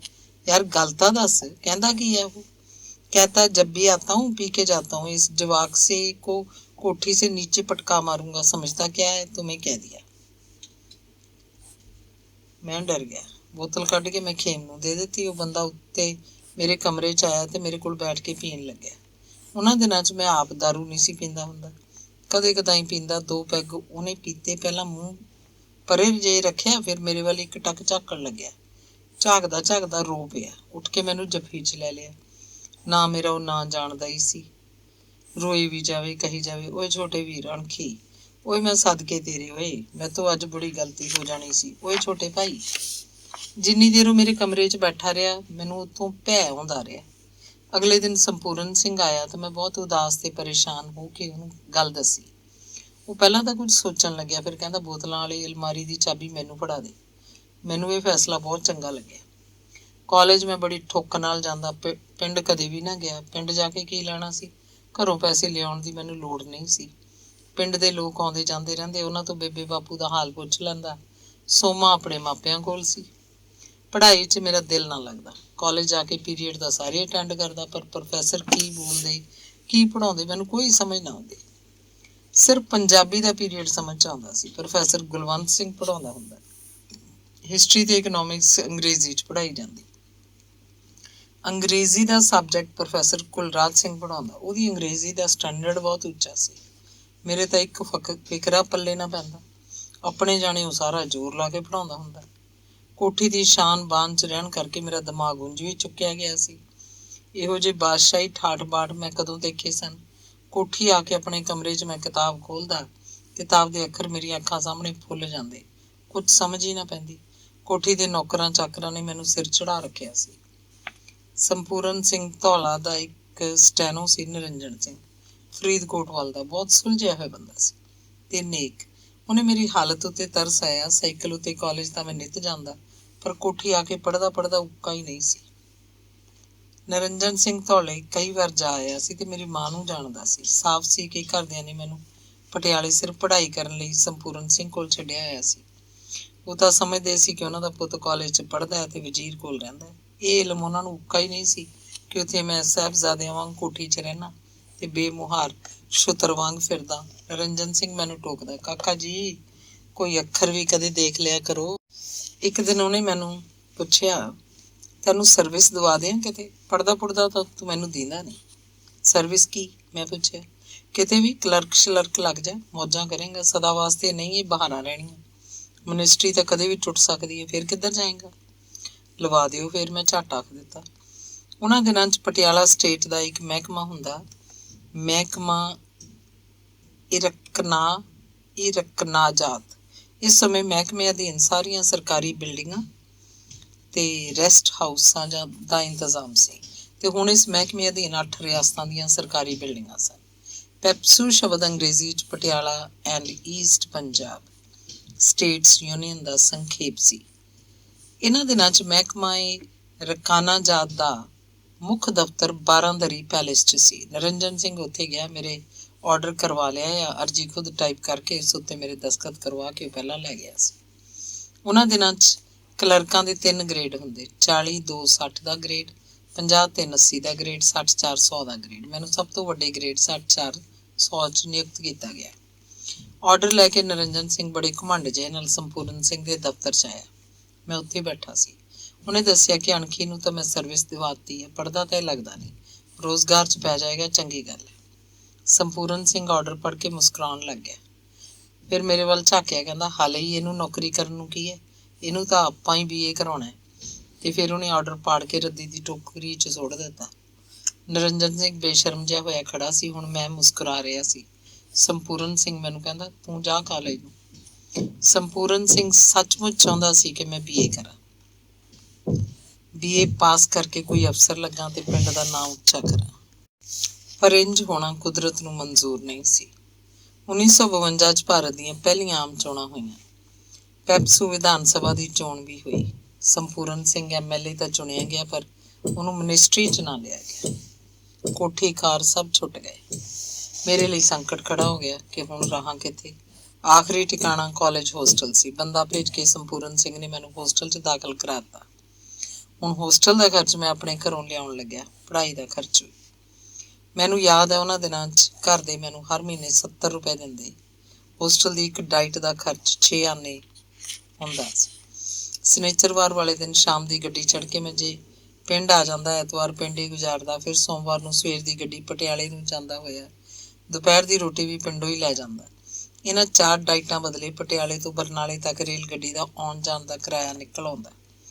ਉਹਨਾਂ ਦਿਨਾਂ 'ਚ ਪਟਿਆਲੇ ਤੋਂ ਬਰਨਾਲੇ ਦਾ ਕਿਰਾਇਆ 10-12 ਨਹੀਂ ਹੁੰਦਾ ਸੀ, ਸੋ ਹਰ ਐਤਵਾਰ ਪਿੰਡ ਆਉਣਾ ਮਹਿੰਗਾ ਨਹੀਂ ਪੈਂਦਾ ਸੀ। ਪਰ ਮੈਂ ਮਹੀਨੇ ਬਾਅਦ ਆਉਂਦਾ ਤੇ 70 ਰੁਪਏ ਲੈ ਕੇ ਪਟਿਆਲੇ ਚਲਿਆ ਜਾਂਦਾ। ਹੋਸਟਲ 'ਚ ਸੰਕੋਚ ਤੇ ਸੰਜਮ ਨਾਲ ਰਹਿਣਾ ਮੈਨੂੰ ਬੁਰਾ ਨਹੀਂ ਲੱਗਦਾ ਸੀ। ਆਖਰ ਮੈਂ ਪੜ੍ਹਦਾ ਰਿਹਾ ਸੀ। ਸਾਡੇ ਘਰ ਦੀ ਹਾਲਤ ਉਹਨਾਂ ਦਿਨਾਂ 'ਚ ਹੋਰ ਨਿੱਘਰਨੀ ਸ਼ੁਰੂ ਹੋ ਗਈ ਸੀ। 70 ਰੁਪਏ ਉਹ ਮੈਨੂੰ ਬਹੁਤ ਮੁਸ਼ਕਿਲ ਨਾਲ ਦਿੰਦੇ। ਮੈਨੂੰ ਪਤਾ ਹੈ 2 ਵਾਰੀ ਮੇਰੀ ਮਾਂ ਨੇ ਆਪਣੀਆਂ ਸੋਨੇ ਦੀਆਂ ਟੂਮਾਂ ਗਹਿਣੇ ਧਰੀਆਂ ਸੀ। ਮਹਿੰਦਰਾ ਕਾਲਜ 'ਚ ਅਸੀਂ ਕੁਝ ਉਤਸ਼ਾਹੀ ਮੁੰਡੇ ਕੁੜੀਆਂ ਨੇ ਪੰਜਾਬੀ ਸਾਹਿਤ ਸਭਾ ਬਣਾਈ। ਬਰਨਾਲੇ ਤੋਂ ਗਏ ਸੁਖਮਿੰਦਰ ਤੇ ਗੁਰਸੇਵਾ ਇਸ ਸਭਾ 'ਚ ਸਨ। ਨਿੱਕੀਆਂ ਨਿੱਕੀਆਂ ਗੱਲਾਂ ਕਰਨ ਵਾਲਾ ਭਰਪੂਰ ਸੀ, ਜੋ ਹੋਸਟਲ ਦੇ ਕਮਰੇ 'ਚ ਮੇਰਾ ਸਾਥੀ ਰਿਹਾ। ਜਨਮੇਜਾ, ਘਨਸ਼ਾਮ, ਮਲਕੀਤ ਤੇ ਮਿਹਰ ਸਨ। ਧੂਰੀ ਵਾਲੇ ਸੁਖਦੇਵ ਤੇ ਦਲੀਪ, ਸੁਖਜੀਤ ਤੇ ਸੁਰਿੰਦਰ 2 ਕੁੜੀਆਂ ਸਨ, ਤੇ ਵਿਸ਼ਵਨਾਥ ਤਿਵਾੜੀ, ਕਿਰਪਾਲ ਸਾਗਰ ਵੀ, ਪ੍ਰੋਫੈਸਰ ਕੁਲਵੰਤ ਸਿੰਘ, ਪ੍ਰੋਫੈਸਰ ਜਨਕ ਸਿੰਘ, ਪ੍ਰੋਫੈਸਰ ਸੁਜਾਨ ਸਿੰਘ ਕਹਾਣੀਕਾਰ ਨਹੀਂ, ਸਾਨੂੰ ਸਲਾਹ ਮਸ਼ਵਰਾ ਦਿੰਦੇ। ਪ੍ਰੋਫੈਸਰ ਪ੍ਰੀਤਮ ਸਿੰਘ ਸਨ। ਦਲੀਪ ਕੌਰ ਟਿਵਾਣਾ 15ਵੀਂ ਜਮਾਤ 'ਚ ਪੜ੍ਹਦੀ ਹੁੰਦੀ, ਪਰ ਉਹ ਸਾਡੀ ਸਭਾ 'ਚ ਕਦੇ ਨਹੀਂ ਆਉਂਦੀ ਸੀ। ਕਾਲਜ 'ਚ ਜਾ ਕੇ ਕਵਿਤਾ ਲਿਖਣ ਤੇ ਸਟੇਜ ਉੱਤੇ ਪੜ੍ਹਨ ਦਾ ਮਜ਼ਾ ਹੀ ਹੋਰ ਸੀ। ਅਸੀਂ ਕਵਿਤਾ ਦੀਆਂ ਧੁੰਮਾਂ ਪਾਤੀਆਂ। ਕਾਲਜ ਦੇ ਨੇੜੇ ਹੀ ਗਿਆਨੀ ਗੁਰਦਿੱਤ ਸਿੰਘ ਦਾ ਪ੍ਰਕਾਸ਼ ਪ੍ਰੈਸ ਸੀ। ਉੱਥੇ ਰੋਜ਼ਾਨਾ ਪ੍ਰਕਾਸ਼ ਛਪਦਾ। ਸੂਬਾ ਸਿੰਘ ਸਹਾਇਕ ਸੰਪਾਦਕ ਸੀ। ਇੱਕ ਵਾਰ ਪ੍ਰਕਾਸ਼ ਪ੍ਰੈਸ ਦੇ ਵਿਹੜੇ 'ਚ ਇੱਕ ਸਾਹਿਤਕ ਮੀਟਿੰਗ ਰੱਖੀ ਗਈ। ਸ਼ਹਿਰ ਦੇ 2-3 ਕਵੀ ਸਨ, ਬਾਕੀ ਅਸੀਂ ਕਾਲਜ ਵਿਦਿਆਰਥੀ। ਕਾਲਜ ਪ੍ਰਿੰਸੀਪਲ ਉਦੋਂ ਤੇਜਾ ਸਿੰਘ ਸਨ। ਉਹਨਾਂ ਨੇ ਪ੍ਰਧਾਨਗੀ ਕੀਤੀ। ਮੈਂ ਕਵਿਤਾ ਪੜ੍ਹਨ ਉੱਠਿਆ ਤਾਂ ਤੇਜਾ ਸਿੰਘ ਜੀ ਕਹਿਣ ਲੱਗੇ, ਰਾਮ ਸਰੂਪ ਸਿੰਘ ਨਹੀਂ? ਨਹੀਂ ਜੀ। ਮੈਂ ਕਿਹਾ, ਤੂੰ ਸਿੱਖ ਨਹੀਂ? ਉਹਨਾਂ ਨੇ ਦੂਜਾ ਸਵਾਲ ਕੀਤਾ। ਨਹੀਂ ਜੀ। ਮੈਂ ਫੇਰ ਕਿਹਾ। ਪ੍ਰਿੰਸੀਪਲ ਸਾਹਿਬ ਪਹਿਲਾਂ ਤਾਂ ਮੁਸਕਰਾਉਣ ਲੱਗੇ, ਫਿਰ ਬੁੜਬੁੜਾਏ। ਅਜੀਬ ਕਾਮਰੇਡੀ ਚੜ੍ਹੀ ਹੈ ਸਿੱਖ ਮੁੰਡਿਆਂ ਨੂੰ। ਆਪਣੇ ਨਾਂ ਨਾਲ ਸਿੰਘ ਵੀ ਨਹੀਂ ਲਿਖਦੇ ਤੇ ਆਪਣੇ ਧਰਮ ਨੂੰ ਧਰਮ ਨਹੀਂ ਮੰਨਦੇ, ਤੇ ਫਿਰ ਕਹਿੰਦੇ ਚੱਲ ਤੂੰ ਕਵਿਤਾ ਪੜ੍ਹ। ਅਸਲ 'ਚ ਮੇਰੇ ਸਿਰ ਤੇ ਪੱਗ ਬੰਨੀ ਹੋਣ ਕਰਕੇ ਅਣਕੱਟੀਆਂ ਮੁੱਛਾਂ ਤੇ ਦਾੜੀ ਦੀ ਲੋਈ ਫੁੱਟਦੀ ਦੇਖ ਕੇ ਉਹ ਮੈਨੂੰ ਸਿੱਖ ਸਮਝ ਬੈਠੇ ਸੀ, ਤੇ ਸਿੱਖ ਤੋਂ ਬਾਅਦ ਕਮਿਊਨਿਸਟ ਵੀ। ਕਾਲਜ ਹਾਲ 'ਚ ਇੱਕ ਵਾਰੀ ਕਵੀ ਦਰਬਾਰ ਹੋਇਆ। ਅਸੀਂ ਕਾਲਜ ਦੇ ਮੁੰਡੇ ਕੁੜੀਆਂ ਨੇ ਕਵਿਤਾਵਾਂ ਸੁਣਾਈਆਂ। ਬਾਹਰੋਂ ਦਰਸ਼ਨ ਸਿੰਘ ਅਵਾਰਾ ਤੇ ਜਸਵੰਤ ਸਿੰਘ ਵੰਤਾ ਨੂੰ ਮਹਿਮਾਨ ਕਵੀਆਂ ਵਜੋਂ ਬੁਲਾਇਆ ਗਿਆ। ਕਵੀ ਦਰਬਾਰ ਤੋਂ ਬਾਅਦ ਅਵਾਰਾ ਤੇ ਵੰਤਾ ਦੋਵਾਂ ਨੇ ਮੇਰੀ ਪਿੱਠ ਥਾਪੜੀ। ਉਹਨਾਂ ਦੀ ਹੱਲਾਸ਼ੇਰੀ ਨੇ ਜੋ ਹੌਸਲਾ ਦਿੱਤਾ ਉਹ ਬਹੁਤ ਵੱਡਾ ਸੀ, ਮੇਰੇ ਲਈ ਮਹੱਤਵਪੂਰਨ ਵੀ। ਉਹਨਾਂ ਦਿਨਾਂ 'ਚ ਪਟਿਆਲੇ ਹੀ ਦਸਤਕਾਰੀ ਦੀ ਆਲ ਇੰਡੀਆ ਨੁਮਾਇਸ਼ ਲੱਗੀ। ਹਰ ਰਾਤ ਕੋਈ ਨਾ ਕੋਈ ਸੱਭਿਆਚਾਰਕ ਪ੍ਰੋਗਰਾਮ ਵੀ ਹੁੰਦਾ। ਇੱਕ ਰਾਤ ਪੰਜਾਬੀ ਕਵੀ ਦਰਬਾਰ ਕੀਤਾ ਗਿਆ। ਇੱਕ ਇਨਾਮੀ ਕਵੀ ਦਰਬਾਰ ਸੀ। 29 ਕਵੀਆਂ ਨੇ ਹਿੱਸਾ ਲਿਆ। ਮੈਨੂੰ ਫਸਟ ਕੱਢਿਆ ਗਿਆ। ਕਾਲਜ 'ਚ ਮੇਰਾ ਨਾਂ ਹੋਰ ਚੜ੍ਹ ਗਿਆ। ਫਸਟ ਆਉਣ ਦਾ ਸਰਟੀਫਿਕੇਟ ਤੇ ਇੱਕ ਵੱਡਾ ਇਨਾਮੀ ਕੱਪ ਮਹਾਰਾਣੀ ਮਹਿੰਦਰ ਕੌਰ ਹੱਥੋਂ ਮਿਲਿਆ। ਇਹ ਦੋਵੇਂ ਚੀਜ਼ਾਂ ਕਈ ਵਰ੍ਹਿਆਂ ਤੱਕ ਮੈਂ ਸੰਭਾਲ ਰੱਖੀਆਂ।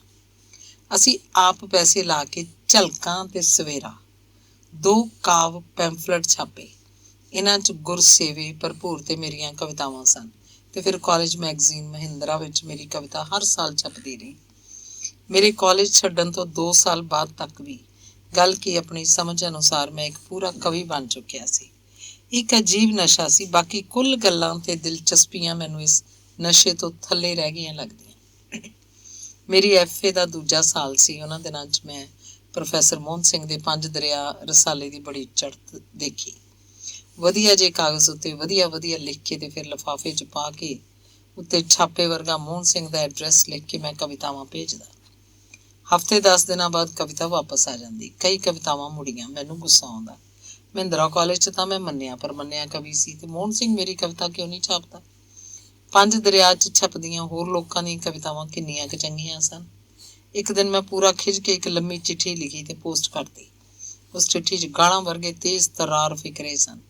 ਕੁਝ ਦਿਨਾਂ ਬਾਅਦ ਮੋਹਨ ਸਿੰਘ ਦਾ ਜਵਾਬ ਆਇਆ। ਲਿਖਿਆ ਸੀ, ਤੂੰ ਕਵਿਤਾ ਨਾਲੋਂ ਵਾਰਤਕ ਵਧੀਆ ਲਿਖ ਸਕਦਾ। ਕਿਉਂਕਿ ਚਿੱਠੀ ਮੈਂ ਗਾਲਾਂ ਵਰਗੇ ਫਿਕਰਿਆਂ 'ਚ ਲਿਖੀ ਸੀ, ਸੋ ਹੋ ਸਕਦਾ ਮੋਹਨ ਸਿੰਘ ਨੇ ਮੇਰੇ ਉੱਤੇ ਗੁੱਝਾ ਵਿਅੰਗ ਕੀਤਾ ਹੋਵੇ ਕਿ ਮੈਂ ਵਾਰਤਕ ਵਧੀਆ ਲਿਖ ਸਕਦਾ। ਪਰ ਕਿਵੇਂ ਵੀ ਮੈਂ ਇਸ ਸੁਝਾਅ ਨੂੰ ਗੰਭੀਰਤਾ ਨਾਲ ਸਵੀਕਾਰ ਕੀਤਾ ਤੇ ਇੱਕ ਕਹਾਣੀ ਵੀ ਲਿਖ ਮਾਰੀ। ਉਦੋਂ ਮੈਨੂੰ ਇਹ ਪਤਾ ਨਹੀਂ ਸੀ ਕਿ ਵਾਰਤਕ ਤੇ ਗਲਪ 'ਚ ਕੋਈ ਫਰਕ ਹੁੰਦਾ।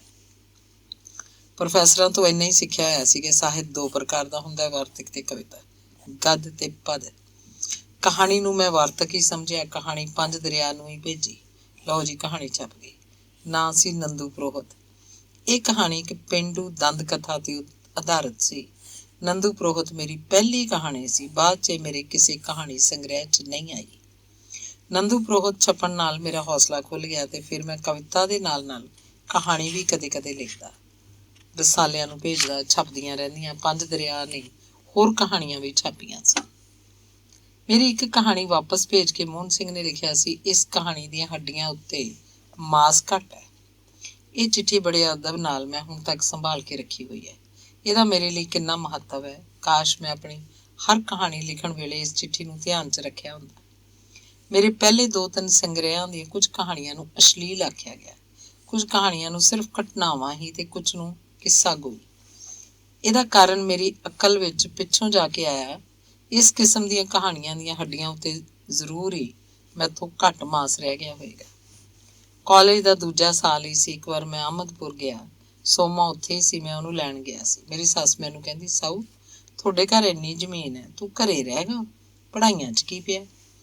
ਅਸਲ 'ਚ ਉਹ ਚਾਹੁੰਦੀ ਸੀ ਕਿ ਮੈਂ ਉਹਦੀ ਧੀ ਕੋਲ ਰਹਾਂ, ਪਰ ਮੇਰੇ ਦਿਮਾਗ ਨੂੰ ਅਫਸਰੀ ਚੜ੍ਹੀ ਹੋਈ ਸੀ। ਮੈਂ ਚਾਹੁੰਦਾ ਸੀ ਪੜ੍ਹ ਲਿਖ ਕੇ BA ਕਰਕੇ ਮੈਂ ਕੋਈ ਅਫਸਰ ਬਣ ਜਾਵਾਂ ਤੇ ਫਿਰ ਘਰ ਦੀ ਗਰੀਬੀ ਦੇ ਸਾਰੇ ਧੋਣੇ ਧੋ ਦਿਆਂ। ਸੋਮਾ ਨੂੰ ਮਾਂ ਕੋਲ ਧੌਲੇ ਛੱਡ ਕੇ ਮੈਂ ਪਟਿਆਲੇ ਚਲਾ ਗਿਆ। ਪਿੱਛੋਂ ਸੋਮਾ ਬਿਮਾਰ ਰਹਿਣ ਲੱਗੀ। ਉਹਨੂੰ ਟਾਈਫਾਈਡ ਹੋ ਗਿਆ ਸੀ। ਮੇਰੀ ਮਾਂ ਨੇ ਉਹਨੂੰ ਅੰਤਾਂ ਦਾ ਸੰਭਾਲਿਆ, ਉਹਦੀ ਟਹਿਲ ਸੇਵਾ ਕੀਤੀ। ਵੈਦਾਂ ਹਕੀਮਾਂ ਦੀ ਦਵਾਈ ਬੂਟੀ ਦੇ ਨਾਲ ਮਾਂ ਸਾਧਾਂ ਸੰਤਾਂ ਤੋਂ ਧਾਗੇ ਤਵੀਤ ਵੀ ਲਿਆ ਕੇ ਵਰਤਦੀ, ਫਿਰ ਸਿਰਫ ਧਾਗੇ ਤਵੀਤ ਹੀ। ਸੋਮਾ 4-5 ਮਹੀਨੇ ਲਗਾਤਾਰ ਬਿਮਾਰ ਰਹੀ। ਉਹਦਾ ਬੁਖਾਰ ਨਹੀਂ ਟੁੱਟ ਰਿਹਾ ਸੀ। ਕੋਈ ਕਹਿੰਦਾ ਉਹਨੂੰ ਤਪ ਟਿੱਕੀ ਮਤਲਬ ਤਬਦੀਕ ਹੋ ਗਈ ਹੈ। ਗਰਮੀ ਦੀਆਂ ਛੁੱਟੀਆਂ ਹੋਈਆਂ, ਮੈਂ ਪਿੰਡ ਆਇਆ। ਸੋਮਾ ਜਿਵੇਂ ਮੈਨੂੰ ਹੀ ਉਡੀਕ ਰਹੀ ਹੋਵੇ, ਉਹ ਦੂਜੇ ਦਿਨ ਹੀ ਪ੍ਰਾਣ ਤਿਆਗ ਗਈ। ਉਹਨੂੰ ਚੱਠੇ ਟੋਭੇ ਵਾਲੇ ਸਿਵਿਆਂ 'ਚ ਫੂਕ ਵੀ ਆਏ। ਧਰਮਸ਼ਾਲਾ 'ਚ ਬੈਠ ਕੇ ਉਹਦੇ ਮਾਪੇ ਉਹਦੀਆਂ ਗੱਲਾਂ ਕਰਦੇ ਤੇ ਮੇਰੇ ਵੱਲ ਪਤਾ ਨਹੀਂ ਕਿਹੜੀਆਂ ਨਿਗਾਹਾਂ ਨਾਲ ਝਾਕਦੇ। ਮੈਨੂੰ ਫੇਰ ਵੀ ਰੋਣ ਨਾ ਆਇਆ। ਗਰੁੜ ਦੀ ਕਥਾ ਹੋਈ। ਅਫਸੋਸ ਕਰਨ ਆਏ ਪਿੰਡ ਦੇ ਲੋਕ ਤੇ ਰਿਸ਼ਤੇਦਾਰ 10 ਦਿਨ ਉਹਦੀਆਂ ਗੱਲਾਂ ਕਰਦੇ ਰਹੇ। ਮੇਰੀ ਹਿੰਜ ਨਹੀਂ ਡਿੱਗੀ। ਭੋਗ ਵਾਲੇ ਦਿਨ ਅਹਿਮਦਪੁਰੋਂ 20 ਬੁੜੀਆਂ ਆਈਆਂ। ਜਾਣ ਵੇਲੇ ਉਹ ਸਭ ਪੱਟਾਂ ਤੇ ਦੁਹੱਥੜ ਮਾਰ ਕੇ ਰੋਈਆਂ। ਸੋਮਾ ਦੀ ਨਾਨੀ ਮੈਨੂੰ ਕਹਿੰਦੀ, ਲੈ ਪੁੱਤ ਹੁਣ 20 ਜਮਾਤਾਂ ਪੜ੍ਹ ਲੈ, ਸਾਡੀ ਧੀ ਤਾਂ ਰਹੀ ਦਾ। ਬੁੜੀ ਦੇ ਬੋਲ ਮੈਨੂੰ ਟੋਟਾ ਕਰਕੇ ਸੁੱਟ ਗਏ ਤੇ ਫਿਰ ਮੈਂ ਕੋਠੇ ਦੀ ਛੱਤ ਉੱਤੇ ਬੈਠ ਕੇ ਇਕੱਲਾ ਹੀ ਬਹੁਤ ਰੋਇਆ। ਇੰਨੇ ਦਿਨਾਂ ਦਾ ਇਕੱਠਾ ਹੋਇਆ ਪਾਣੀ ਮੇਰੀਆਂ ਅੱਖਾਂ ਤੋਂ ਝੱਲਿਆ ਕਿਹੜਾ ਜਾ ਰਿਹਾ ਸੀ। ਹੁਣ ਸੋਚਦਾ, ਸੋਮਾ ਨੂੰ ਕੋਈ ਬਿਮਾਰੀ ਨਹੀਂ ਸੀ, ਉਹਨੂੰ ਤਾਂ ਮੇਰਾ ਦਰੇਕ ਸੀ। ਮੈਂ ਪਟਿਆਲੇ ਪੜ੍ਹਨ ਨਾ ਲੱਗਿਆ ਹੁੰਦਾ ਤੇ ਉਹਦੇ ਕੋਲ ਰਹਿੰਦਾ ਤਾਂ ਉਹਦਾ ਵਾਲ ਵੀ ਵਿੰਗਾ ਨਹੀਂ ਹੋਣਾ ਸੀ। ਇੱਕ ਵੈਰਨ ਮੇਰੀ ਮਾਂ ਮੈਨੂੰ ਜਵਾਕ ਜਿਹੇ ਨੂੰ ਵਿਆਹੁਣਾ ਕਾਹਨੂੰ ਸੀ ਜੇ ਮੈਨੂੰ ਕਾਲਜਾਂ 'ਚ ਪੜ੍ਹਨ ਤੋਰ ਦੇਣਾ ਸੀ। ਮਾਂ ਨੇ ਨੂੰਹ ਵਾਲੀ ਅਖਵਾ ਕੇ ਨੂੰਹ ਨੂੰ ਆਪਣੇ ਕੋਲ ਰੱਖਣਾ ਸੀ, ਬਸ। ਉਹਨੂੰ ਉਹਦੇ ਵਰਮ ਦਾ ਕੀ ਪਤਾ। ਫਿਰ ਮਾਂ ਦੇ ਹੱਥ ਪੱਲੇ ਕੀ ਆਇਆ ਬਈ। ਸੋਮਾ ਨੂੰ ਸੰਭਾਲਦੇ ਉਹਨੇ ਆਪਣੀ ਸਿਹਤ ਖਰਾਬ ਕਰ ਲਈ। ਸੋਮਾ ਮੁੱਕੀ ਤਾਂ ਮੈਂ ਪਟਿਆਲੇ ਆ ਗਿਆ। ਛੁੱਟੀਆਂ ਵੀ ਮੁੱਕ ਚੁੱਕੀਆਂ ਸੀ। FA ਦਾ ਇਮਤਿਹਾਨ ਨੇੜੇ ਸੀ। ਹੋਸਟਲ 'ਚ ਮੈਂ ਤੋਂ ਪੜ੍ਹਿਆ ਨਹੀਂ ਸੀ ਜਾ ਰਿਹਾ। ਦਿਨ ਵੇਲੇ ਖੱਪੀ ਮੁੰਡੇ ਉਦਮ ਮਚਾਈ ਰੱਖਦੇ, ਰਾਤ ਨੂੰ ਕਿੰਨਾ ਕੁ ਪੜ੍ਹਿਆ ਜਾ ਸਕਦਾ ਸੀ। ਅਸੀਂ ਹੋਸਟਲ ਛੱਡ ਦਿੱਤਾ। ਰਾਘੋ ਮਾਜਰੇ 'ਚ ਇੱਕ ਪੁਰਾਣੀ ਕੋਠੀ ਸੀ। ਨਾਰ ਭਵਨ ਇਸ ਕੋਠੀ ਤੋਂ ਅਲੱਗ 4-5 ਕਮਰੇ ਕਿਰਾਏ ਤੇ ਦੇਣ ਲਈ ਬਣਾਏ ਸੀ। ਅਸੀਂ ਉਹ ਸਾਰੇ ਕਮਰੇ ਲੈ ਲਏ। ਸਾਧੂ ਹਰਪਾਲ ਤੇ ਸਾਡੀ ਜਮਾਤ ਦੇ 2-2 ਮੁੰਡੇ ਰਹਿਣ ਲੱਗੇ। ਉੱਥੇ ਅਸੀਂ ਆਪਣਾ ਕਿਚਨ ਚਲਾਇਆ। ਦੱਖਣੀ ਭਾਰਤ ਦਾ ਨੌਕਰ ਸੀ ਕੋਈ। ਉਹਦੀ ਭਾਸ਼ਾ ਸਾਡੀ ਸਮਝ 'ਚ ਨਹੀਂ ਸੀ ਆਉਂਦੀ। ਉਹ ਚੁੱਪਚਾਪ ਰਸੋਈ ਦਾ ਸਾਰਾ ਕੰਮ ਕਰਦਾ ਤੇ ਤੁਰ ਜਾਂਦਾ। ਅੰਗ 7ਵਾਂ। FA ਦਾ ਇਮਤਿਹਾਨ ਦੇ ਕੇ ਮੈਂ ਪਟਿਆਲਿਓਂ ਆ ਚੁੱਕਾ ਸੀ। ਪਿੰਡ ਰਹਿੰਦਾ ਤੇ ਕਦੇ ਬਰਨਾਲੇ ਵੀ ਗੇੜਾ ਮਾਰਦਾ। ਇੱਕ ਦਿਨ ਮੇਰੇ ਮਨ 'ਚ ਗੱਲ ਆਈ, ਕਿਉਂ ਨਾ ਬਰਨਾਲੇ 'ਚ ਹੀ ਮਹਿੰਦਰਾ ਕਾਲਜ ਪਟਿਆਲਾ ਦੀ ਪੰਜਾਬੀ ਸਾਹਿਤ ਸਭਾ ਵਰਗੀ ਇੱਕ ਸਭਾ ਬਣਾਈ ਜਾਵੇ। ਹੰਡਿਆਏ ਤੋਂ ਆਪਣੇ ਜਮਾਤੀ ਕਰਮਚੰਦ ਰਿਸ਼ੀ ਨਾਲ ਮੈਂ ਗੱਲ ਸਾਂਝੀ ਕੀਤੀ। ਉਹ ਕਹਿੰਦਾ, ਆਪਾਂ ਉਹਦੇ ਪ੍ਰਦੀਪ ਰਿਸ਼ੀ ਨੂੰ ਮਿਲਦੇ ਹਾਂ। ਉਹਨਾਂ ਦਿਨਾਂ 'ਚ SD ਹਾਈ ਸਕੂਲ 'ਚ ਅਧਿਆਪਕ ਲੱਗਿਆ ਸੀ ਤੇ ਉਹਨਾਂ ਦੀ ਰਿਹਾਇਸ਼ ਪੁਰਾਣੀ ਡੱਗੀ ਉੱਤੇ ਇੱਕ ਕਿਰਾਏ ਦੇ ਮਕਾਨ 'ਚ ਸੀ। ਅਸੀਂ ਗਏ।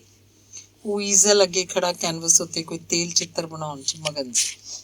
ਸਭਾ ਬਣਾਉਣ ਬਾਰੇ ਅਸੀਂ ਤਿੰਨਾਂ ਨੇ ਬੈਠ ਕੇ ਵਿਸਥਾਰ ਨਾਲ ਵਿਉਂਤ ਬਣਾਈ।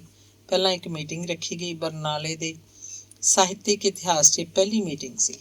ਤਾਰੀਖ ਹੁਣ ਯਾਦ ਨਹੀਂ, ਪਰ ਜ਼ਰੂਰ ਮਈ ਜਾਂ ਜੂਨ ਦਾ ਮਹੀਨਾ ਹੋਏਗਾ, ਸਾਲ 1953। ਇਹ ਮੀਟਿੰਗ ਡਾਕਟਰ ਰਘੁਬੀਰ ਪ੍ਰਕਾਸ਼ ਦੀ ਪੁਰਾਣੀ ਦੁਕਾਨ ਸਾਹਮਣੇ ਸਾਧੂ ਸੂਦ ਹਲਵਾਈ ਦੇ ਚੁਬਾਰੇ 'ਚ ਹੋਈ। ਇੱਥੇ ਓਮ ਦੱਤ ਸ਼ੌਰੀ ਜੇ ਉਦਮੀ ਨੌਜਵਾਨਾਂ ਵੱਲੋਂ ਸਟੂਡੈਂਟਸ ਰੀਡਿੰਗ ਰੂਮ ਬਣਾਇਆ ਹੋਇਆ ਸੀ। ਇਸ ਮੀਟਿੰਗ 'ਚ ਸ਼ਾਮਲ ਹੋਏ ਬਠਿੰਡੇ ਨੈਸ਼ਨਲ ਕਾਲਜ ਚਲਾ ਰਿਹਾ ਛਿੰਟਕਾ ਜਿਹਾ ਨੌਜਵਾਨ ਚਿੱਤਰਕਾਰ ਤੇ ਆਲੋਚਕ ਸੰਤ ਸਿੰਘ ਪਦਮ ਬਰਨਾਲੇ ਹੀ ਬਿਰਜ ਹਲਵਾਈ ਦੇ ਚੁਬਾਰੇ 'ਚ ਆਦਰਸ਼ ਗਿਆਨੀ ਕਾਲਜ ਦਾ ਇੰਦਰ ਸਿੰਘ ਖਾਮੋਸ਼ 9ਵੀਂ ਜਮਾਤ 'ਚ ਪੜ੍ਹਦਾ ਅਲੂਆ ਮੁੰਡਾ ਪ੍ਰੀਤਮ ਸਿੰਘ ਰਾਹੀ ਕਰਮਚੰਦ ਰਿਸ਼ੀ ਉਦੈ ਸਿੰਘ ਅਰਸ਼ੀ ਪ੍ਰਦੀਪ ਅਰਸ਼ੀ ਤੇ ਮੈਂ ਸ਼ਾਇਦ ਪ੍ਰੀਤਮ ਸਿੰਘ ਪ੍ਰੇਮੀ ਤੇ ਪ੍ਰੀਤਮ ਸਿੰਘ ਕੁਮਾਰ ਵੀ ਸਨ, ਹੋਰ ਵੀ 2-3 ਸਨ, ਪਰ ਉਹਨਾਂ ਦੇ ਨਾਂ ਹੁਣ ਮੈਨੂੰ ਯਾਦ ਨਹੀਂ। ਉਹ ਮੀਟਿੰਗਾਂ 'ਚ ਕਵਿਤਾਵਾਂ ਪੜ੍ਹੀਆਂ ਗਈਆਂ ਤੇ ਫਿਰ ਸਭਾ ਬਣਾਉਣ ਬਾਰੇ ਚਲਵੀਆਂ ਦੀਆਂ ਗੱਲਾਂ ਹੋਈਆਂ। ਫਿਰ ਕੋਈ ਮੀਟਿੰਗ ਨਾ ਹੋ ਸਕੀ। ਮੈਂ ਉੱਧਰ ਆਪਣੇ ਪਿਓ ਨਾਲ ਖੇਤੀ ਦੇ ਕੰਮ 'ਚ ਪੈਣ ਦੇ ਚੱਕਰ 'ਚ ਸੀ। ਪਹਿਲੀ ਪਤਨੀ ਸੋਮਾ ਮਰ ਚੁੱਕੀ ਸੀ, ਦੂਜਾ ਵਿਆਹ ਕਰਵਾਉਣਾ ਸੀ।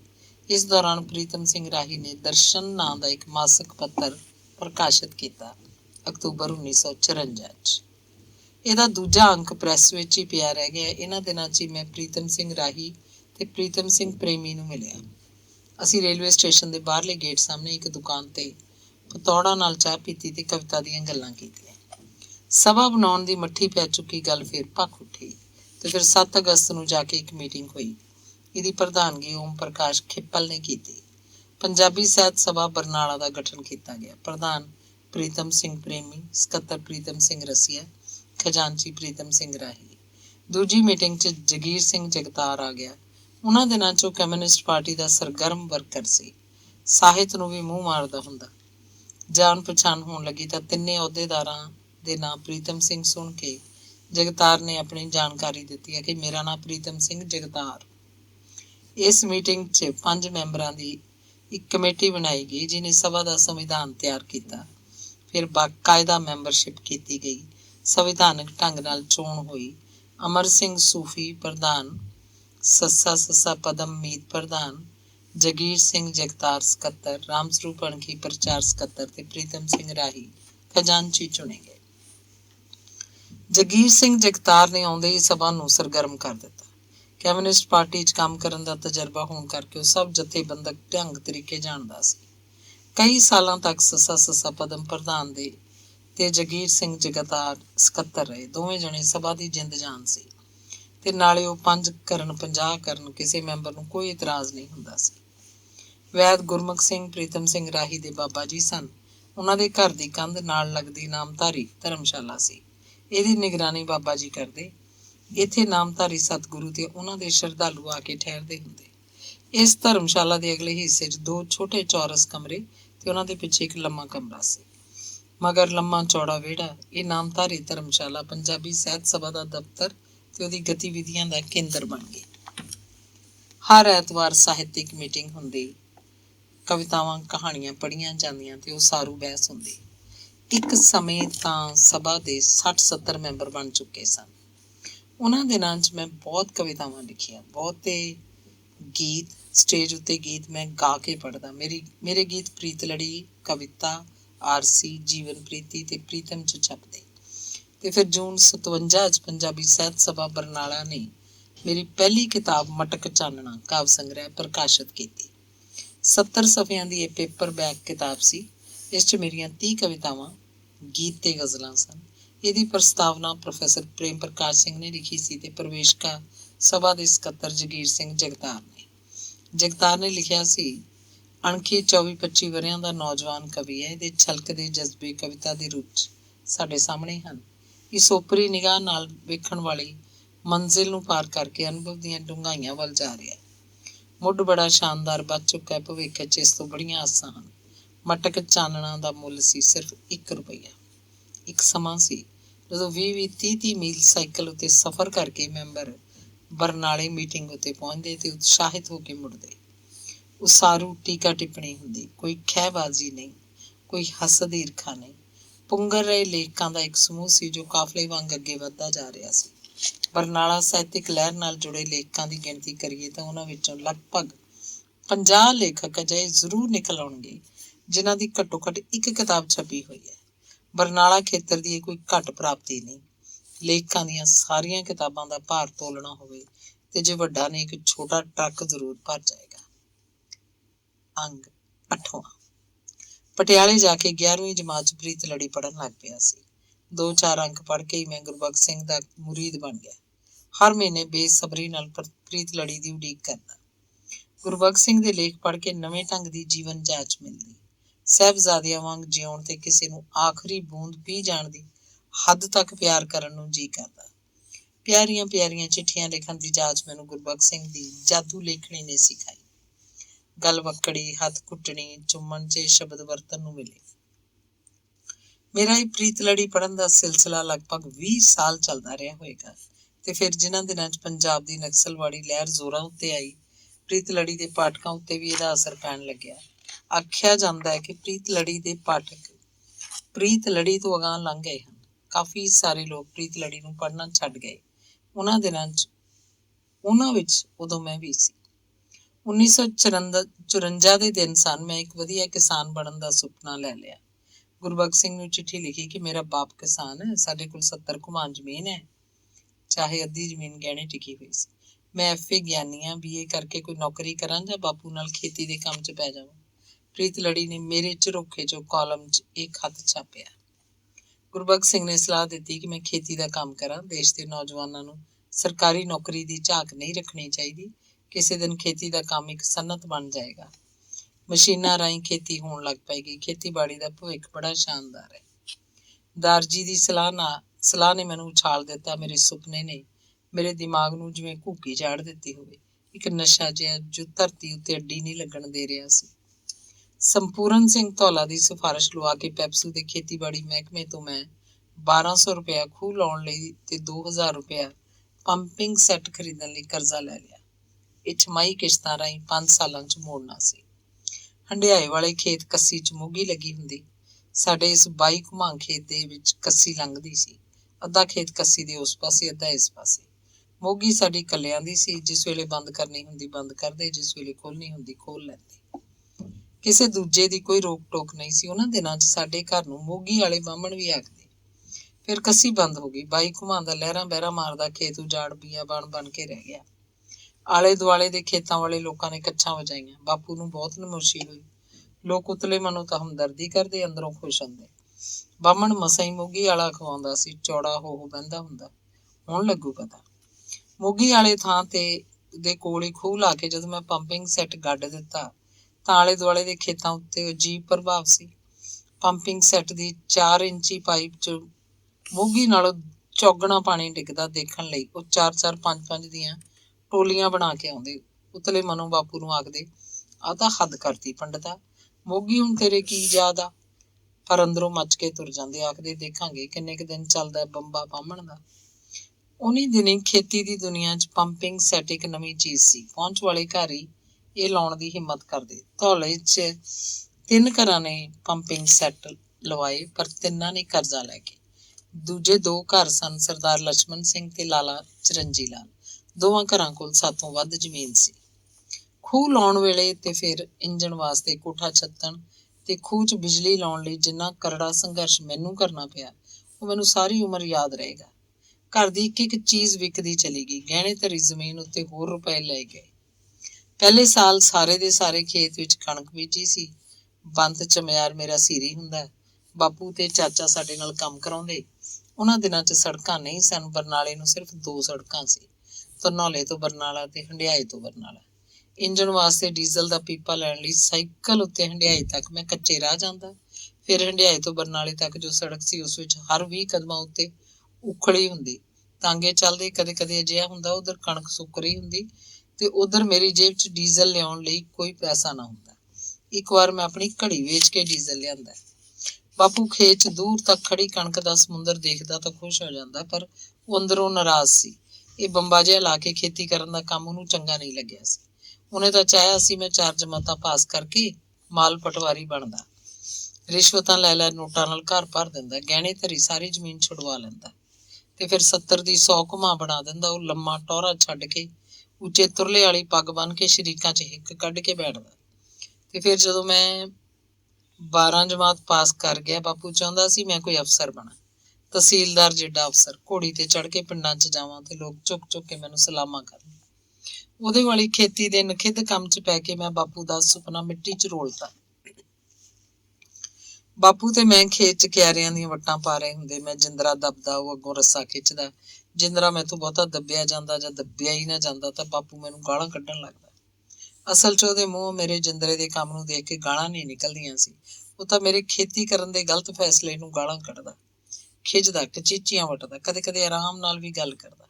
ਸਾਰੀ ਉਮਰ ਖੇਤੀ ਦਾ ਕੰਮ ਕਰਕੇ ਮੈਂ ਇਹਦੇ 'ਚੋਂ ਕੀ ਕੱਢ ਲਿਆ, ਹੁਣ ਤੂੰ ਕੀ ਕੱਢ ਲਏਂਗਾ? ਮਿੱਟੀ ਨਾਲ ਮਿੱਟੀ ਮੈਂ ਹੁੰਦਾ ਰਿਹਾ, ਹੁਣ ਤੂੰ ਹੋਈ ਜਾ। ਮੈਂ ਤਾਂ ਚਾਹੁੰਦਾ ਸੀ ਭਾਈ ਤੂੰ ਛਾਵੇਂ ਬਹਿੰਦਾ, ਸੁੱਖ ਭੋਗਦਾ। ਪਹਿਲੇ ਸਾਲ ਖਰਚ ਨਾਲੋਂ ਘੱਟ ਕਣਕ ਹੋਈ। ਬੰਤ ਦੀ ਤਸੱਲੀ ਵੀ ਨਹੀਂ ਸੀ। ਉਹਨੂੰ ਸੀਰ ਦੇ ਬਹੁਤ ਘੱਟ ਦਾਣੇ ਆਏ। ਗੱਲਾਂ ਦੇ ਹਵਾਈ ਕਿੱਲੇ ਉਹ ਬਹੁਤ ਉਸਾਰਦਾ ਸੀ। ਅਗਲੇ ਸਾਲ ਸੀਰ ਛੱਡਣ ਨੂੰ ਫਿਰੇ, ਪਰ ਕਿਵੇਂ ਨਾ ਕਿਵੇਂ ਮੈਂ ਉਹਨੂੰ 1 ਸਾਲ ਹੋਰ ਮਨਾ ਲਿਆ। ਅਗਲੇ ਸਾਲ ਕਪਾਹ ਬੀਜੀ, ਮੱਕੀ ਵੀ ਬਸ ਮਸਾਂ ਘਰ ਹੀ ਪੂਰਾ ਹੋਇਆ। ਫਿਰ ਕਣਕ ਬੀਜੀ। ਪਹਿਲੇ ਸਾਲ ਨਾਲੋਂ ਕਣਕ ਚੰਗੀ ਸੀ। ਉਹਨਾਂ ਦਿਨਾਂ 'ਚ ਇੱਕ ਖੇਤ 'ਚ 2-2 ਫਸਲਾਂ ਕਰਨ ਦਾ ਰਿਵਾਜ ਨਹੀਂ ਸੀ। ਕਣਕ ਬੀਜਣ ਵਾਲੀ ਜ਼ਮੀਨ ਨੂੰ ਸੰਨ ਵੀ ਰੱਖਿਆ ਜਾਂਦਾ। ਬਿਜਾਈ ਤੋਂ ਪਹਿਲਾਂ ਉਹਨੂੰ 6-7 ਵਾਰੀ ਵਾਹਿਆ ਸੁਹਾਗਿਆ ਜਾਂਦਾ। ਰੱਜ ਦੱਬ ਕੇ ਵਾਹ, ਰੱਜ ਕੇ ਖਾ, ਬੜਾ ਅਣਖਿੱਝ ਕੰਮ ਸੀ। ਫਸਲ ਨਾਲੋਂ ਉਸ ਉੱਤੇ ਖਰਚ ਹਮੇਸ਼ਾ ਹੀ ਟੱਪਿਆ ਰਹਿੰਦਾ। ਖੂਹ ਦੀ ਬਿਜਲੀ ਚੰਗੀ ਨਹੀਂ ਲੱਗੀ ਸੀ। ਇੰਜਣ ਦਾ ਪੱਖਾ ਖੂਹ ਦਾ ਸਾਰਾ ਪਾਣੀ ਸੂਤ ਲੈਂਦਾ। ਬਿਜਲੀ ਇੰਨਾ ਪਾਣੀ ਕੱਢਦੀ ਨਹੀਂ ਸੀ। ਖੂਹ ਖਾਲੀ ਹੋ ਜਾਂਦਾ, ਪੱਖੇ 'ਚ ਪਾਣੀ ਨਾ ਆਉਂਦਾ। ਖਾਲੀ ਇੰਜਣ ਚੱਲਦਾ, ਇੰਜ ਸੁਣਦਾ ਜਿਵੇਂ ਟੁਕੜੇ ਟੁਕੜੇ ਹੋ ਕੇ ਖਿੰਡ ਜਾਏਗਾ। ਖੂਹ ਦੀ ਮੌਣ ਉੱਤੋਂ ਦੀ ਗਲ ਕੱਢ ਕੇ ਮੈਂ ਥੱਲੇ ਪਾਣੀ ਵੱਲ ਝਾਕਦਾ। ਪਾਣੀ ਬਹੁਤ ਦੂਰ ਜਾ ਚੁੱਕਿਆ ਹੁੰਦਾ।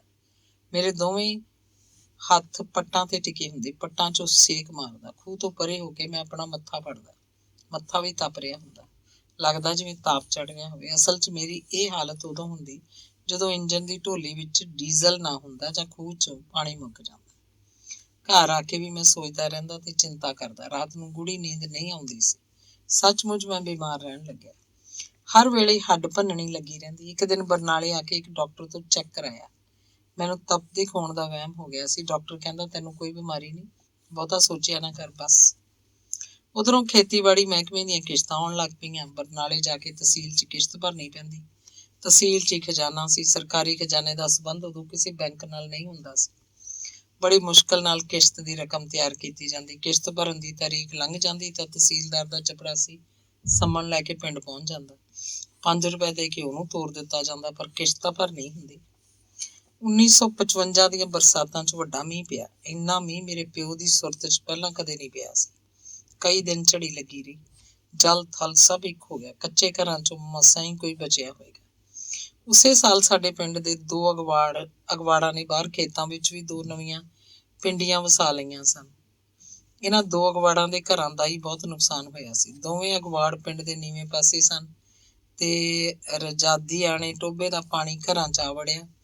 ਚੱਠਾ ਟੋਭਾ ਇੰਨਾ ਨਹੀਂ ਫੈਲਿਆ ਸੀ, ਇਸੇ ਕਰਕੇ ਉਹ ਪਾਸੇ ਦੇ ਅਗਵਾੜਾਂ ਦਾ ਬਚਾਓ ਰਹਿ ਗਿਆ। ਉਸ ਪਾਸੇ ਦੇ ਮਸਤੂਕਾ ਅਗਵਾੜ ਤੇ ਤਖਤੂਕਾ ਅਗਵਾੜ ਸਨ ਵੀ ਉੱਚੇ ਥਾਂ ਬੰਨੇ ਹੋਏ।